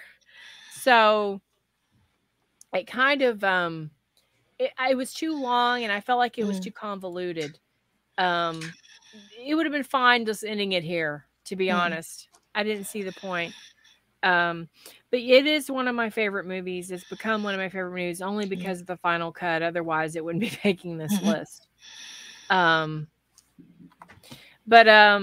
the film's stunning visuals and thought-provoking themes that made it one of the most acclaimed science fiction movies of all time. Philip K. Dick, the author of the novel, initially hated the script for the movie. You know, of course, there's a debate among fans whether Deckard is a replicant or not. Blade Runner has multiple versions, and the different versions have different endings and varying degrees of violence. Yeah, it's. I've never read Duke Andrews' Dream of Electric Sheep, but I probably need to do that. I think that'd be interesting. That in the book, he's not a replicant at all. He's a human. So that kind of answers our question, I think. So my third choice is a David Bowie flick called The Hunger, 1983. And so this movie, let me pull up my little that I've exited out of. Hold on. Here we go. So it's directed by Tony Scott, which is the brother of Ridley Scott, which is a connection, and based on the novel by the same name by Ridley Strieber, another connection to one of the other movies in our list. The movie stars David Bowie, Catherine Deneuve, which is beautiful in this movie, Susan Sarandon, about a vampire couple named John and Miriam Blaylock with an unusual problem. John is played seductively by David Bowie, and I mean seductively. Is a vampire that can feed but cannot sleep, and he is aging by the minute. Enter in Susan Sarandon, character named Sarah, and a research team that are studying the disease progeria in monkeys. As John ages, he desperately goes to see Sarah, but she scoffs him. But to her horror, she realizes John is not lying and begs to study him. But Miriam is on the hunt for a new lover and has Sarah in her sights and has put John away to rot as she has for centuries among her other lovers who have suffered the same fate. So this movie is a very stylized movie. But it's a very different vampire movie. The fact is they can walk around in the day. They don't have fangs. They have this ankh that they wear around their neck where they slice open the necks of their victims. And so David Bowie and Catherine Deneuve, which plays Miriam, goes to clubs and picks up just random strangers to kill. And very soon in the movie, you realize that David Bowie cannot sleep. He's having problems. You know, he's starting to have lines on his face, and he's been around for, I don't know, say 200 years. And he's very concerned about this. So he goes and sees Susan Sarandon, who is studying progeria, which is an early aging disease in monkeys and children. And obviously she doesn't believe him. And it's a very interesting movie. It's a book by Ridley Strieber. This is one of the times I've actually read the book that I actually enjoy the movie better than the book. And the book, Miriam Blaylock survives. In this movie, Susan Sarandon is the one that survives and takes on the role at the very end. But it's a very stylized movie. David Bowie is amazing in this movie. It's a perfect vampire. Very, very sexy in the scenes he's in. Obviously not very sexy in the left picture. But it's a very interesting movie. The fact is the thought of like this vampire's blood is toxic to the point where eventually the people that she turns, they start to age and rot, but they don't die. So she basically puts them in, the attic, and eventually that becomes her demise. But it's a very, very stylized, very well-filmed movie by Tony Scott. And it's a much more of an atmospheric movie. A very quiet movie. I don't know. It's not like a constant action flick. It's more of a drama. And obviously, David Bowie and Catherine Deneuve are very much in love, but as he starts to age, she becomes much more distant and just shallow. That's what she is. Very, very shallow. And it's a very cool movie. It's very different for a vampire show. That it's not the typical. And of course, it features a very, very famous scene that most men would love. Between Susan Sarandon and Catherine Deneuve, but I fast forward that part. But it's a very good movie. that I don't know if a lot of people have seen, but it's definitely a very cool vibe to it. And I think David Bowie really shines. And he's a very good, I mean, he really showed that he was a good actor. And I'm not sure if this was his first film, but I believe so. Because I think this is before Labyrinth. But it's one of my favorite movies. Because just the pacing of it and just how Tony Scott does the direction. And they're not totally evil. Like I would say they're evil vampires. They're more like, you know, they make, you know, there's this scene where they're teaching a little girl music, because obviously back in the 1700s when he was turned, he was a musician, which would make sense for David Bowie, and he played like the cello. And when he turns older, he can't control his desires, and he feeds on one of his students, which is kind of harrowing and sad. So there's a lot of different just nuances in this movie that it's one of those underrated Ridley Strieber classics, which is, it's like he has a habit of slow pacing, like in Wolfen. It's much more than just a horror movie. It's much more dramatics. And I know Gary knows what I'm talking about.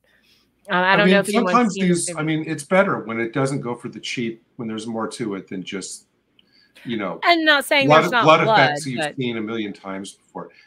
Could you put up Time Mechanics, Con? I think it's pretty funny.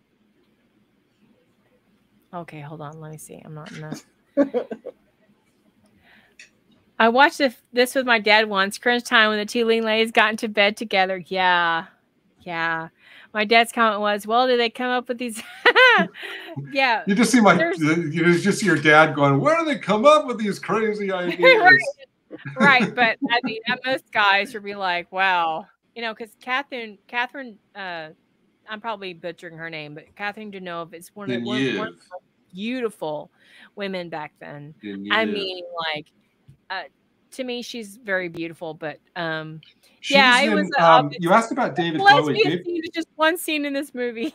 You asked about David Bowie. David Bowie's first kind of genre movie was in 1976 called The Man Who Fell to Earth. That's right, he was. And then he did The Hunger, and then Yellowbeard also that same year. 1905, that's right. One of my favorite movies, not a genre movie, Into the Night. He with Jeff Goldblum and Michelle Pfeiffer. He played a hitman, and he was really good in that. And then he was in Labyrinth. Yeah, he was in quite a few. I can't believe I didn't know that David Bowie was in a vampire film. It's like my two favorite things. Oh my God. And you know, he's not in this enough, in my opinion. Yeah. Like, I remember being very because Jason was like, "You need to watch this movie, The Hunger." So I watched it, and I'm like, I'm disappointed that David Bowie is not in this enough. He gets thrown up in an attic. It's like, who throws David? It's That's like a crime. Right. But I mean, the scenes that he's in there, it's so good. It's like he's so believable, and especially when he goes to the clinic to see Susan Sarandon, where, you know, he looks like a young man, and she has him wait for 15 minutes, and in 15 minutes he looks like an old man, and she doesn't recognize him because she's just like, you know, oh well, just stay in there and she lets him wait for 2 hours, and in 2 hours he's aged like 20 years. So again, she gets fascinated by this. And, you know, she wants to study this. Of course, the Miriam character wants a replacement because she's shallow and a bitch. And, you know, it of course, it's at the end, it's to her, it's to her demise. But I think it's a really good movie. It's a very art movie. It's more of an art horror movie. It's not like a typical. It's like Wolfen, you know. It's a little deeper than, but just watch it for David Bowie. Just his scenes are just amazing. I think that was they should have kept it. He should have like aged slower. I mean, but yeah, it's one of my favorite vampire movies because it's different. You know, it's not something you see like. I mean, and it's the way it's filmed and the lighting and. Tony Scott was brilliant as well as Ridley Scott, but it's sad that he committed suicide because he was such a talent. Very sad. So, The Hunger is considered a horror masterpiece that showcases breathtaking beauty and shocking violence. Yeah, so it's a really The Hunger was Tony Scott's feature film directorial debut. Hunger is an example of a horror film about a modern day Manhattan vampires. Could also be a magnum opus of sensational, sensuous grandeur. Yeah, I say that that describes it. David Bowie learned to play the cello for his music scenes. Wow, that's dedication. Cool. Yeah. So yeah, it's a very interesting film. It's almost like a music video, which is typical of the 80s. So yeah, that's my third choice. I see I'm the only one that's seen this in the panel. So yes, I've not seen this one. Yeah, but it's worth a watch if you've never seen it. I'm loving this though because I'm getting all new recommendations. It's brilliant. Yeah. All right. Okay, so I have to talk about this movie. And it's not because she laughs because I was showing her screenshots last night when I was rewatching it. And it's not because Peter Capaldi. It is because Peter Capaldi. Yes, it is. But this was the movie that I fell in love with Peter Capaldi before I knew Peter Capaldi, if you know what I mean. Before I knew about Doctor Who or any of that. I was in love with Peter Capaldi before I knew who he was. So this is one of those odd movies that I can't help but love, even though it's incredibly cheesy. Incredibly cheesy, but I got some really good shots of Peter Capaldi, as you can see. And so the description of this movie is The Lair of the White Worm is a 1988 supernatural horror comedy film and directed by Ken Russell. So Ken Russell is a very odd one.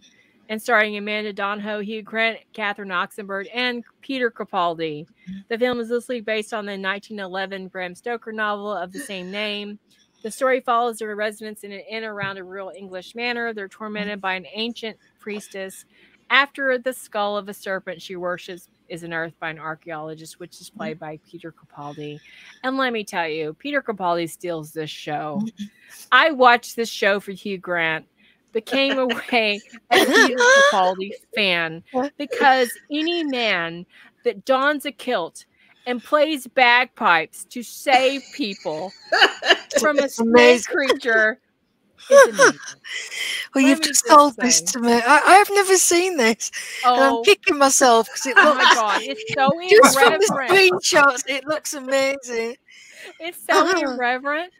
Yeah. That you gotta love it. Because there's so much satire. There's a scene on a plane with Hugh Grant watching Catherine Oxenberg and Amanda Donohoe in a dream wrestle, and like he has a pen in his hand and the pen goes up. Come on. This is like a weird ass movie and just the idea of Peter Capaldi and the twist at the end is worth the movie. It's just it's so good. It is so crazy.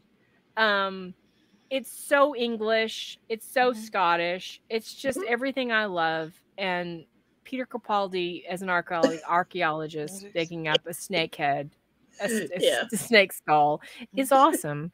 And him in a kilt is just, oh my god, it's he's the hero of this movie. I just watch it for that, to be honest with you, Andy. You didn't even say anything. I don't know, Gary. Have you seen this movie? I have not. I've heard of it because I know that you like it for Capaldi, but no, I've never. You know what? I love this movie before I knew who Capaldi was.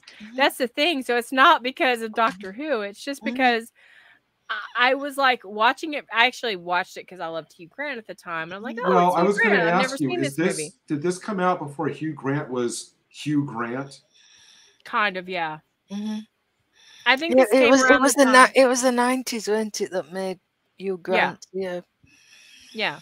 And he's great in it too, but really the hero of the movie is Peter Capaldi, which, Hugh Grant is in it, but to me, like, he's the master. He's the brilliant. He's like playing the Doctor without playing the Doctor.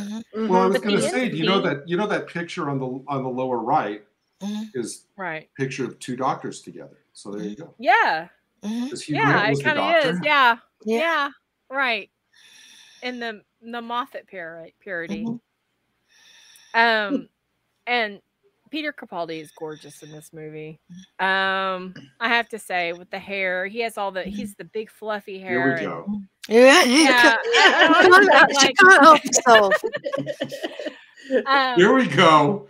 But again, you know, it was before I even knew who Peter Capaldi was. I'm like, who is that man? And then that was like kind of how it started. And then I saw him in The Vicar of Dibley, and like, who is that man? And then like, and it's just, it's so fun. It's not a serious movie at all. There's a lot of satire. There's a lot of comedy. A lot of irreverence. Okay. If you're easily offended, probably aren't going to enjoy this movie. But a lot of nudity in this movie, not from Peter Capaldi, unfortunately, but, Amanda Donahoe and Katherine Oxenberger are nude in this movie. But that's Gary's reason to watch it. There he goes. I'm checking the library DVD lists now. I think I found it on Tubi, so you don't need to do that unless you just, you know. I actually, if you use an ad blocker, you don't have to worry about ads. Actually, I think you can find it on YouTube. Actually, I watched it. I remember watching it, and it's out there. It's a fun film. I mean, it really isn't something that you take seriously. I mean, it's pretty much like, you know, like a creature feature.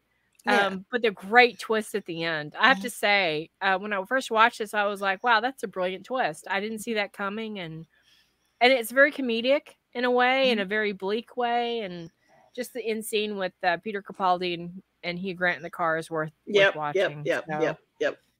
And Michelle knows what I'm talking about. But it's God. Once you watch it, message me and tell me what you think, because I'm very curious. Crazy, just very crazy. But it's a great film, and it makes me smile. And I watched it last night, and I still feel the same way. And as much as it's cheesy, and it's just really. Yeah, but sometimes cheesy is good. Sometimes you need that.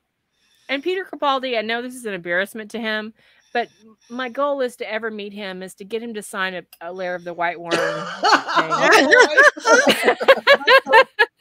Say I'm a huge fan of this movie. Yeah.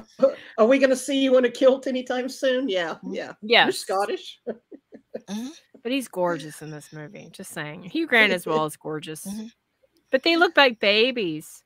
They do. Grant.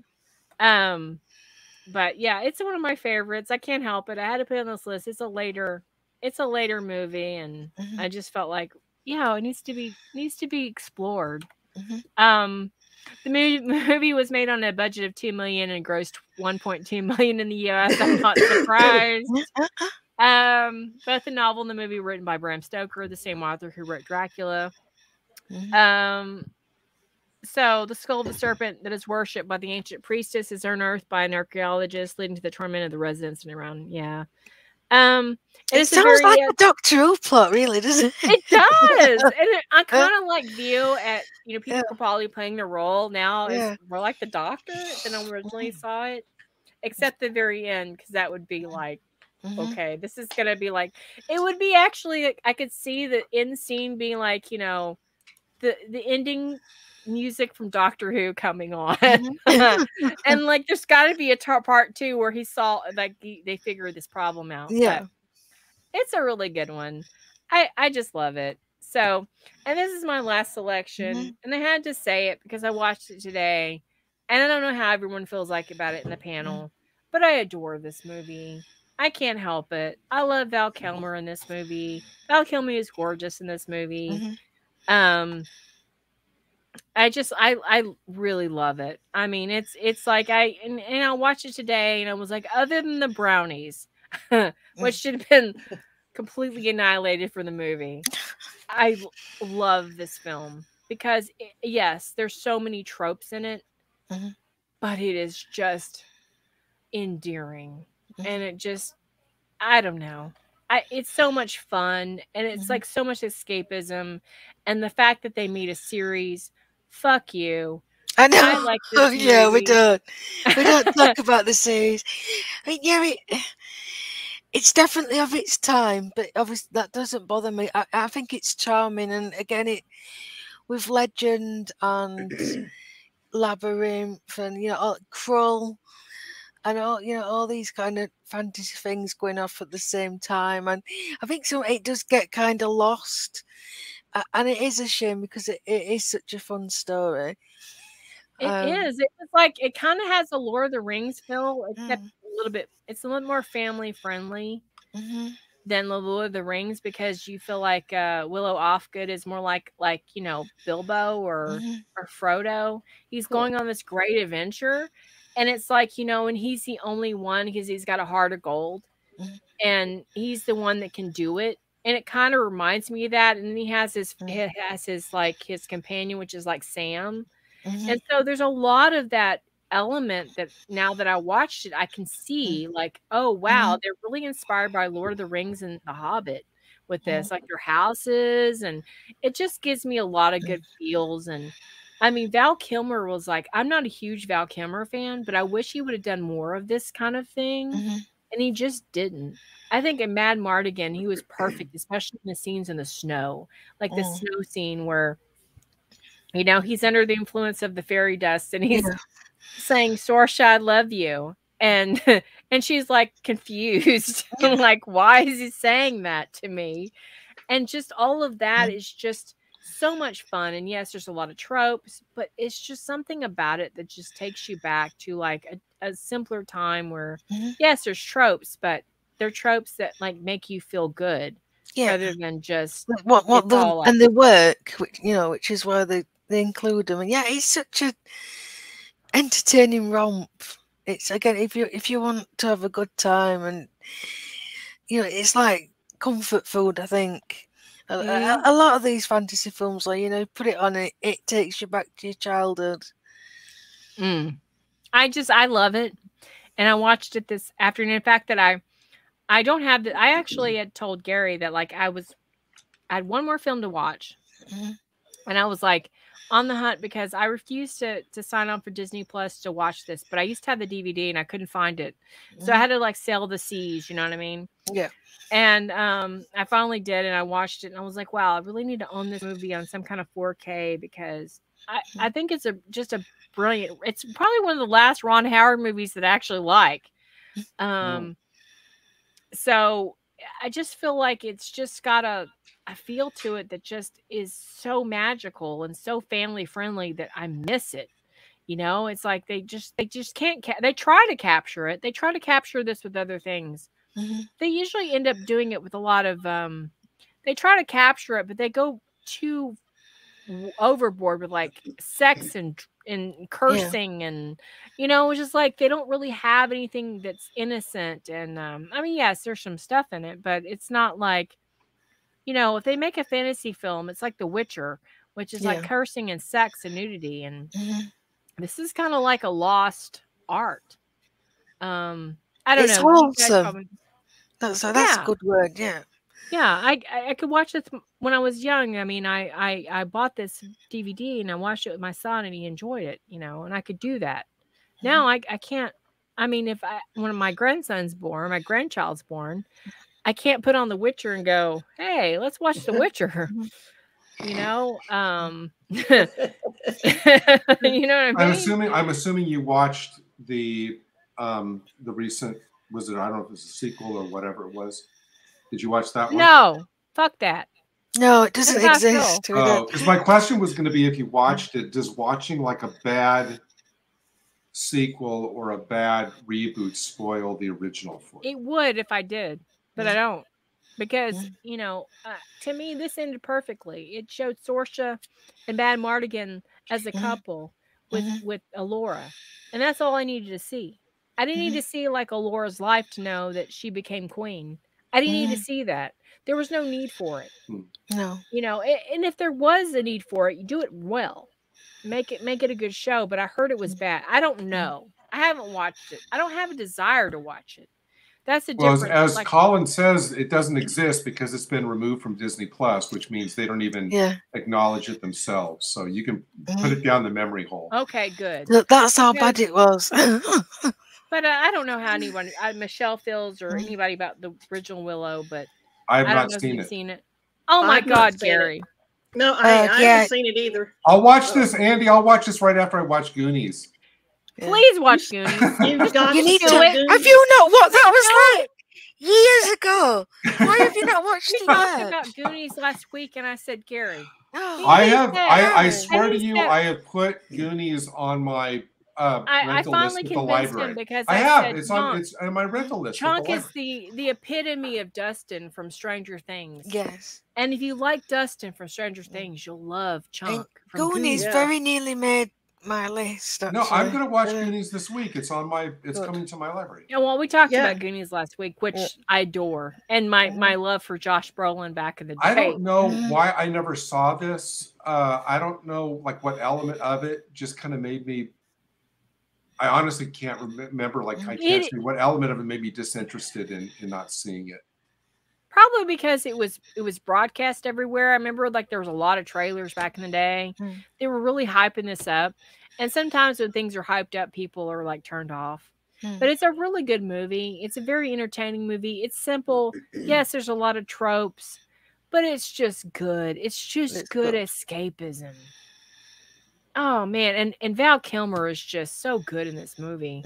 He's so entertaining. It's like, why didn't he do more of this? I don't know. Yeah, he's got it because he's charming, he's funny. It just this is the best Val Kilmer ever looked. Yeah, I mean, Mad Mardigan, he had personality. It was like he was just a Han Solo type of character in the show, and of course that is appealing to me because I just like that kind of character. But yeah, it's a really great show. Good luck finding it. I had to sell sell the seas to get it because otherwise Disney Plus, they're like the Gestapo. Once they own it, it's only on Disney Plus. Yeah. Which I refuse. So now I'm determined to buy every Disney movie that I like that's Disney owned. So that I can say, you should have a physical copy anyway. Yeah. And I do somewhere. I can't find it. I think my son may have it though. He probably has it. But yeah, I love this movie. It's awesome, and yeah. So that's it. That's all I got. So Willow was criticized for being a copy of Star Wars, but I got that feeling. But it's different. It's Lucasfilm, but it's the movie was written with Warwick Davis in mind, which he does a great job. He does. The movie was originally called Munchkins. I was gonna say he was what was his Ewok name in Return of the Jedi? What? I don't think it'd have worked if it was called the main Munchkins. Ewok, right? He was the main Ewok in Return of the Jedi, right? Yeah, he was. He was also a leprechaun. That was he was also in the oh God, what was that episode with Matt Smith? He was. You're talking about Nightmare in Silver. Yeah. I've forgotten about that one. Yeah. Sorry. Let's everybody forget about that one. Yes. Neil Gaiman's finest moments. Yeah, he's been in a lot of Star Wars and stuff like that, and Doctor Who. But yeah, he was great in this, and the baby was so cute. I really think the baby was really cute. It gave me baby fever every time I watch it. It really does. Willow has become a cult classic that's been passed down from generation to generation. Yeah, it really is. It's so heartwarming and so cute and it's so fun. And a lot of these films that we've talked about today they are the ones that you pass on because they're so good. And that movie was originally called Munchkins. Did they not want to make any money? See, you got to figure. Peter Dinklage would be protesting this movie today. Yes. If it was made. And the thing what I think was interesting about it, I watched it, was like there was black dwarves and stuff in it. But there was no article saying that they were so stunning and brave back then. They just did it, and then nobody said anything. Nobody cared, and it was. Oh my God, that was a great list. I mean, honestly, that that really, I don't know, this whole week I've just been immersed in the 80s. I actually took a break from Stargate Atlantis, which was amazing because I've been hooked on Stargate Atlantis lately. To watch 80s movies, and I've been immersed in the 80s world, and I honestly don't want to come back. I like living Between there. this week and last week, we've covered over 30 pretty good 80s. I think we've covered all the best of the 80s, honestly. And I've looked through the ones that IMDb listed, and some of them were like not my cup of tea, or just like it's okay. But I think we covered most of the blockbusters. We didn't talk about Star Wars, but I think it's been talked about so much that you know. We can talk about we can talk about the Ewoks for a while if you want. Okay. Who's your favorite Ewok? Star Trek specials. Star Trek specials that they had with Bea Arthur. That wasn't in the 80s, though, was it? That was in the 70s. I told Andy really quickly, because I know we're wrapping up, that most of my picks, I was looking back on most of my picks seem to end at about 86. And I told her in a PM on Discord, I said 87 is around the time where I said the 80s for me, like genre-wise, felt kind of played out by 86. I can't remember much of anything from 87, 88 that really has stuck with me. And I thought a lot of the movies in the latter part of the decade, I think it was already kind of like setting up the 90s. The movies became kind of more cynical. You had that whole Wall Street thing of greed is good. That came out. And so that it always seemed to be like the 90s was already kind of being set up in the last part of the 80s, which is for me, what the 80s, the best part of the 80s ended around 86. Yeah, I think I wanted to try to prove that there's some, you know, but it's very difficult, you know, after 87 to find anything that's like, that's not bleak, because I think the 90s were, although Jason pointed out to me when we get to the 90s, there's a lot of movies in the 90s, sci-fi movies that I love. So but they're more bleak. It's a much more bleak perspective. It's not as positive. And Sarah mentioned to me when we first mentioned the 90s, she didn't name names, but she said, "Oh, Sarah, you said like the 90s was like a ton of stuff for you." Yeah. That's when I was really picking up, you know, on the genre stuff. So I'll have an absolute ball. I think it was more bleak. I don't know of your opinion, but I viewed it as much more bleak. I don't know. Maybe it's what I was watching. I think it's your perspective. You know, it's what you're watching. Yeah. Well, I would have been a kid in the 90s. So I'm going to have a different perspective because I'm only a baby. In the 90s, I was an adult. Oh, geez. So maybe it was under the radar for me. I wasn't just, I wasn't aware of it. I mean, there was good movies like Contact and stuff like that I enjoyed. I mean, Event Horizon, which was really incredibly bleak, but Sam Neill. So you know. Well, in the 90s, the 90s is when the Jurassic Park was 90s. Right? Yeah. So then we're getting into that kind of thing too. Yeah. Right. And a lot of demon stuff. A lot of demons in space. But the 80s, I think, was great because I mean there was just so much variety in everything. I mean, just what were those we talked about today? Such a range of great concepts that were really done well. So the 80s was really a tremendous decade. Oh my God. I wish I could go back. I really do. And although there was some good in the 90s, Jumanji was a great movie. Oh, that was a good movie. So I already have my list pretty much done. And I'm shocked because I didn't think I would have anything. Yeah. And I probably have movies for the 2000s that I wouldn't think either. Up until about 2009, there was still some good stuff coming out. I think after 2009, it just started going.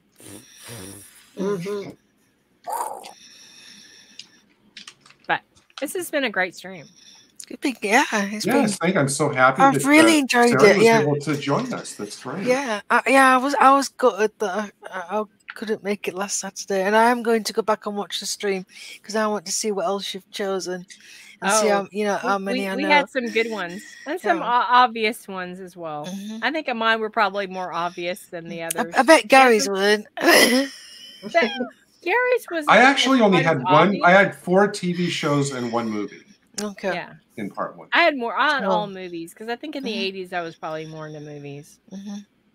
Plus, I was not trying to like pick everything that everybody else had picked. Yeah. I think that's kind of important. No, I think we've done really well of finding. I have a list different aspects of movies I'm going to be looking for this week.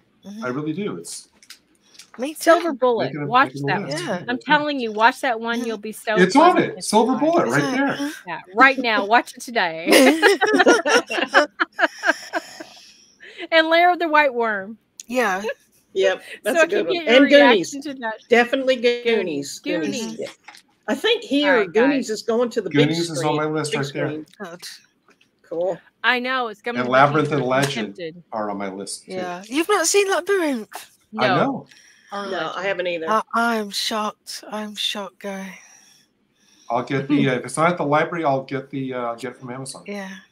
It'll be like Hermione coming back. He's just gonna have all these DVDs. This has been really fun. Yeah. Oh my God! Thank you so much for inviting me on, Sarah.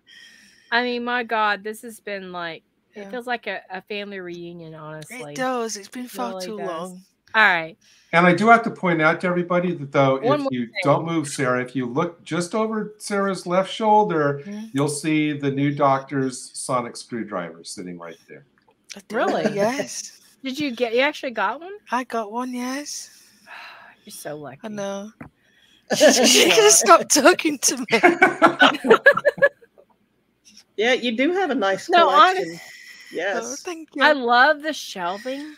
I'm like, I really think that's a nice aesthetic. It's better than mine. Mine's just all like clustered together, but I don't know. I think that's really cool. I like also like is that a Capaldi bear? Is it Capaldi bear? Oh my God, I hate you. Somewhere these glasses, he's got the Sonic shades, but I don't know where they've gone. I think the kids have run off with them. Well, I have this, so yeah, I haven't got that. So, and then over Sarah's right shoulder is Andy's favorite alien, right there. Oh my God, this Levine, this party fuckers. I even have the space pig, Andy. You know, what is RTD's fascination with space pigs? You need to know. I mean, if I have to ask a question to RTD, I'm like, what is your fascination with pigs? Yeah.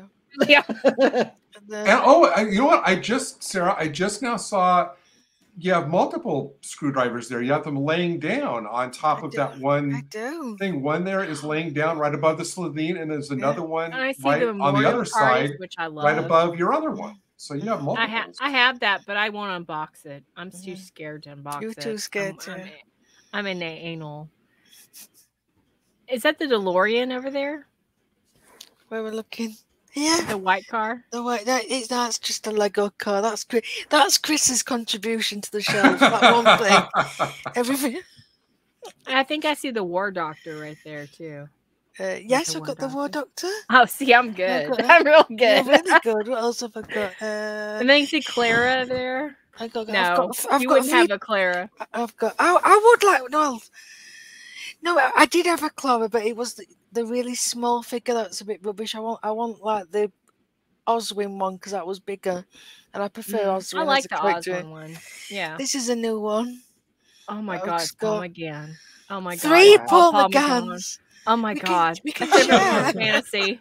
Breathe into a paper bag, Andy. Breathe into a paper bag. And a Peter Capaldi. 3 Paul McGanns and a Peter Capaldi. This is like a fun Saturday night. Is it? That would be. I'm sorry. You need to get that. Andy. That McGann. I do, but honestly, like it's gotten to the point where I don't freaking have room. I have like all my Doctor Who stuff like stuck together. And it's ridiculous. And I love what Michelle's has been made for me. Like this is my favorite, like literally, like one of my favorite pieces that he made. Oh, that's gorgeous. Yeah. And that stands next to Mr. Flibbles. Yeah. I bet bet they have interesting conversations. They do. I used to talk to my John Pertwee head mug all the time. Yeah, I don't have problems at all. Colin has like one last quick question for, I guess, Sarah. He says, "Who's that next to your teddy bear?"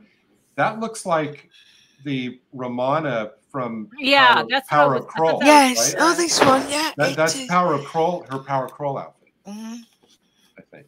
If it's companions of the third and fourth Doctor, so there's Sarah, Romana 1, Romana 2. Okay. Yeah. That's cool. I do love your shelving. I'm sorry. I'm just a weird.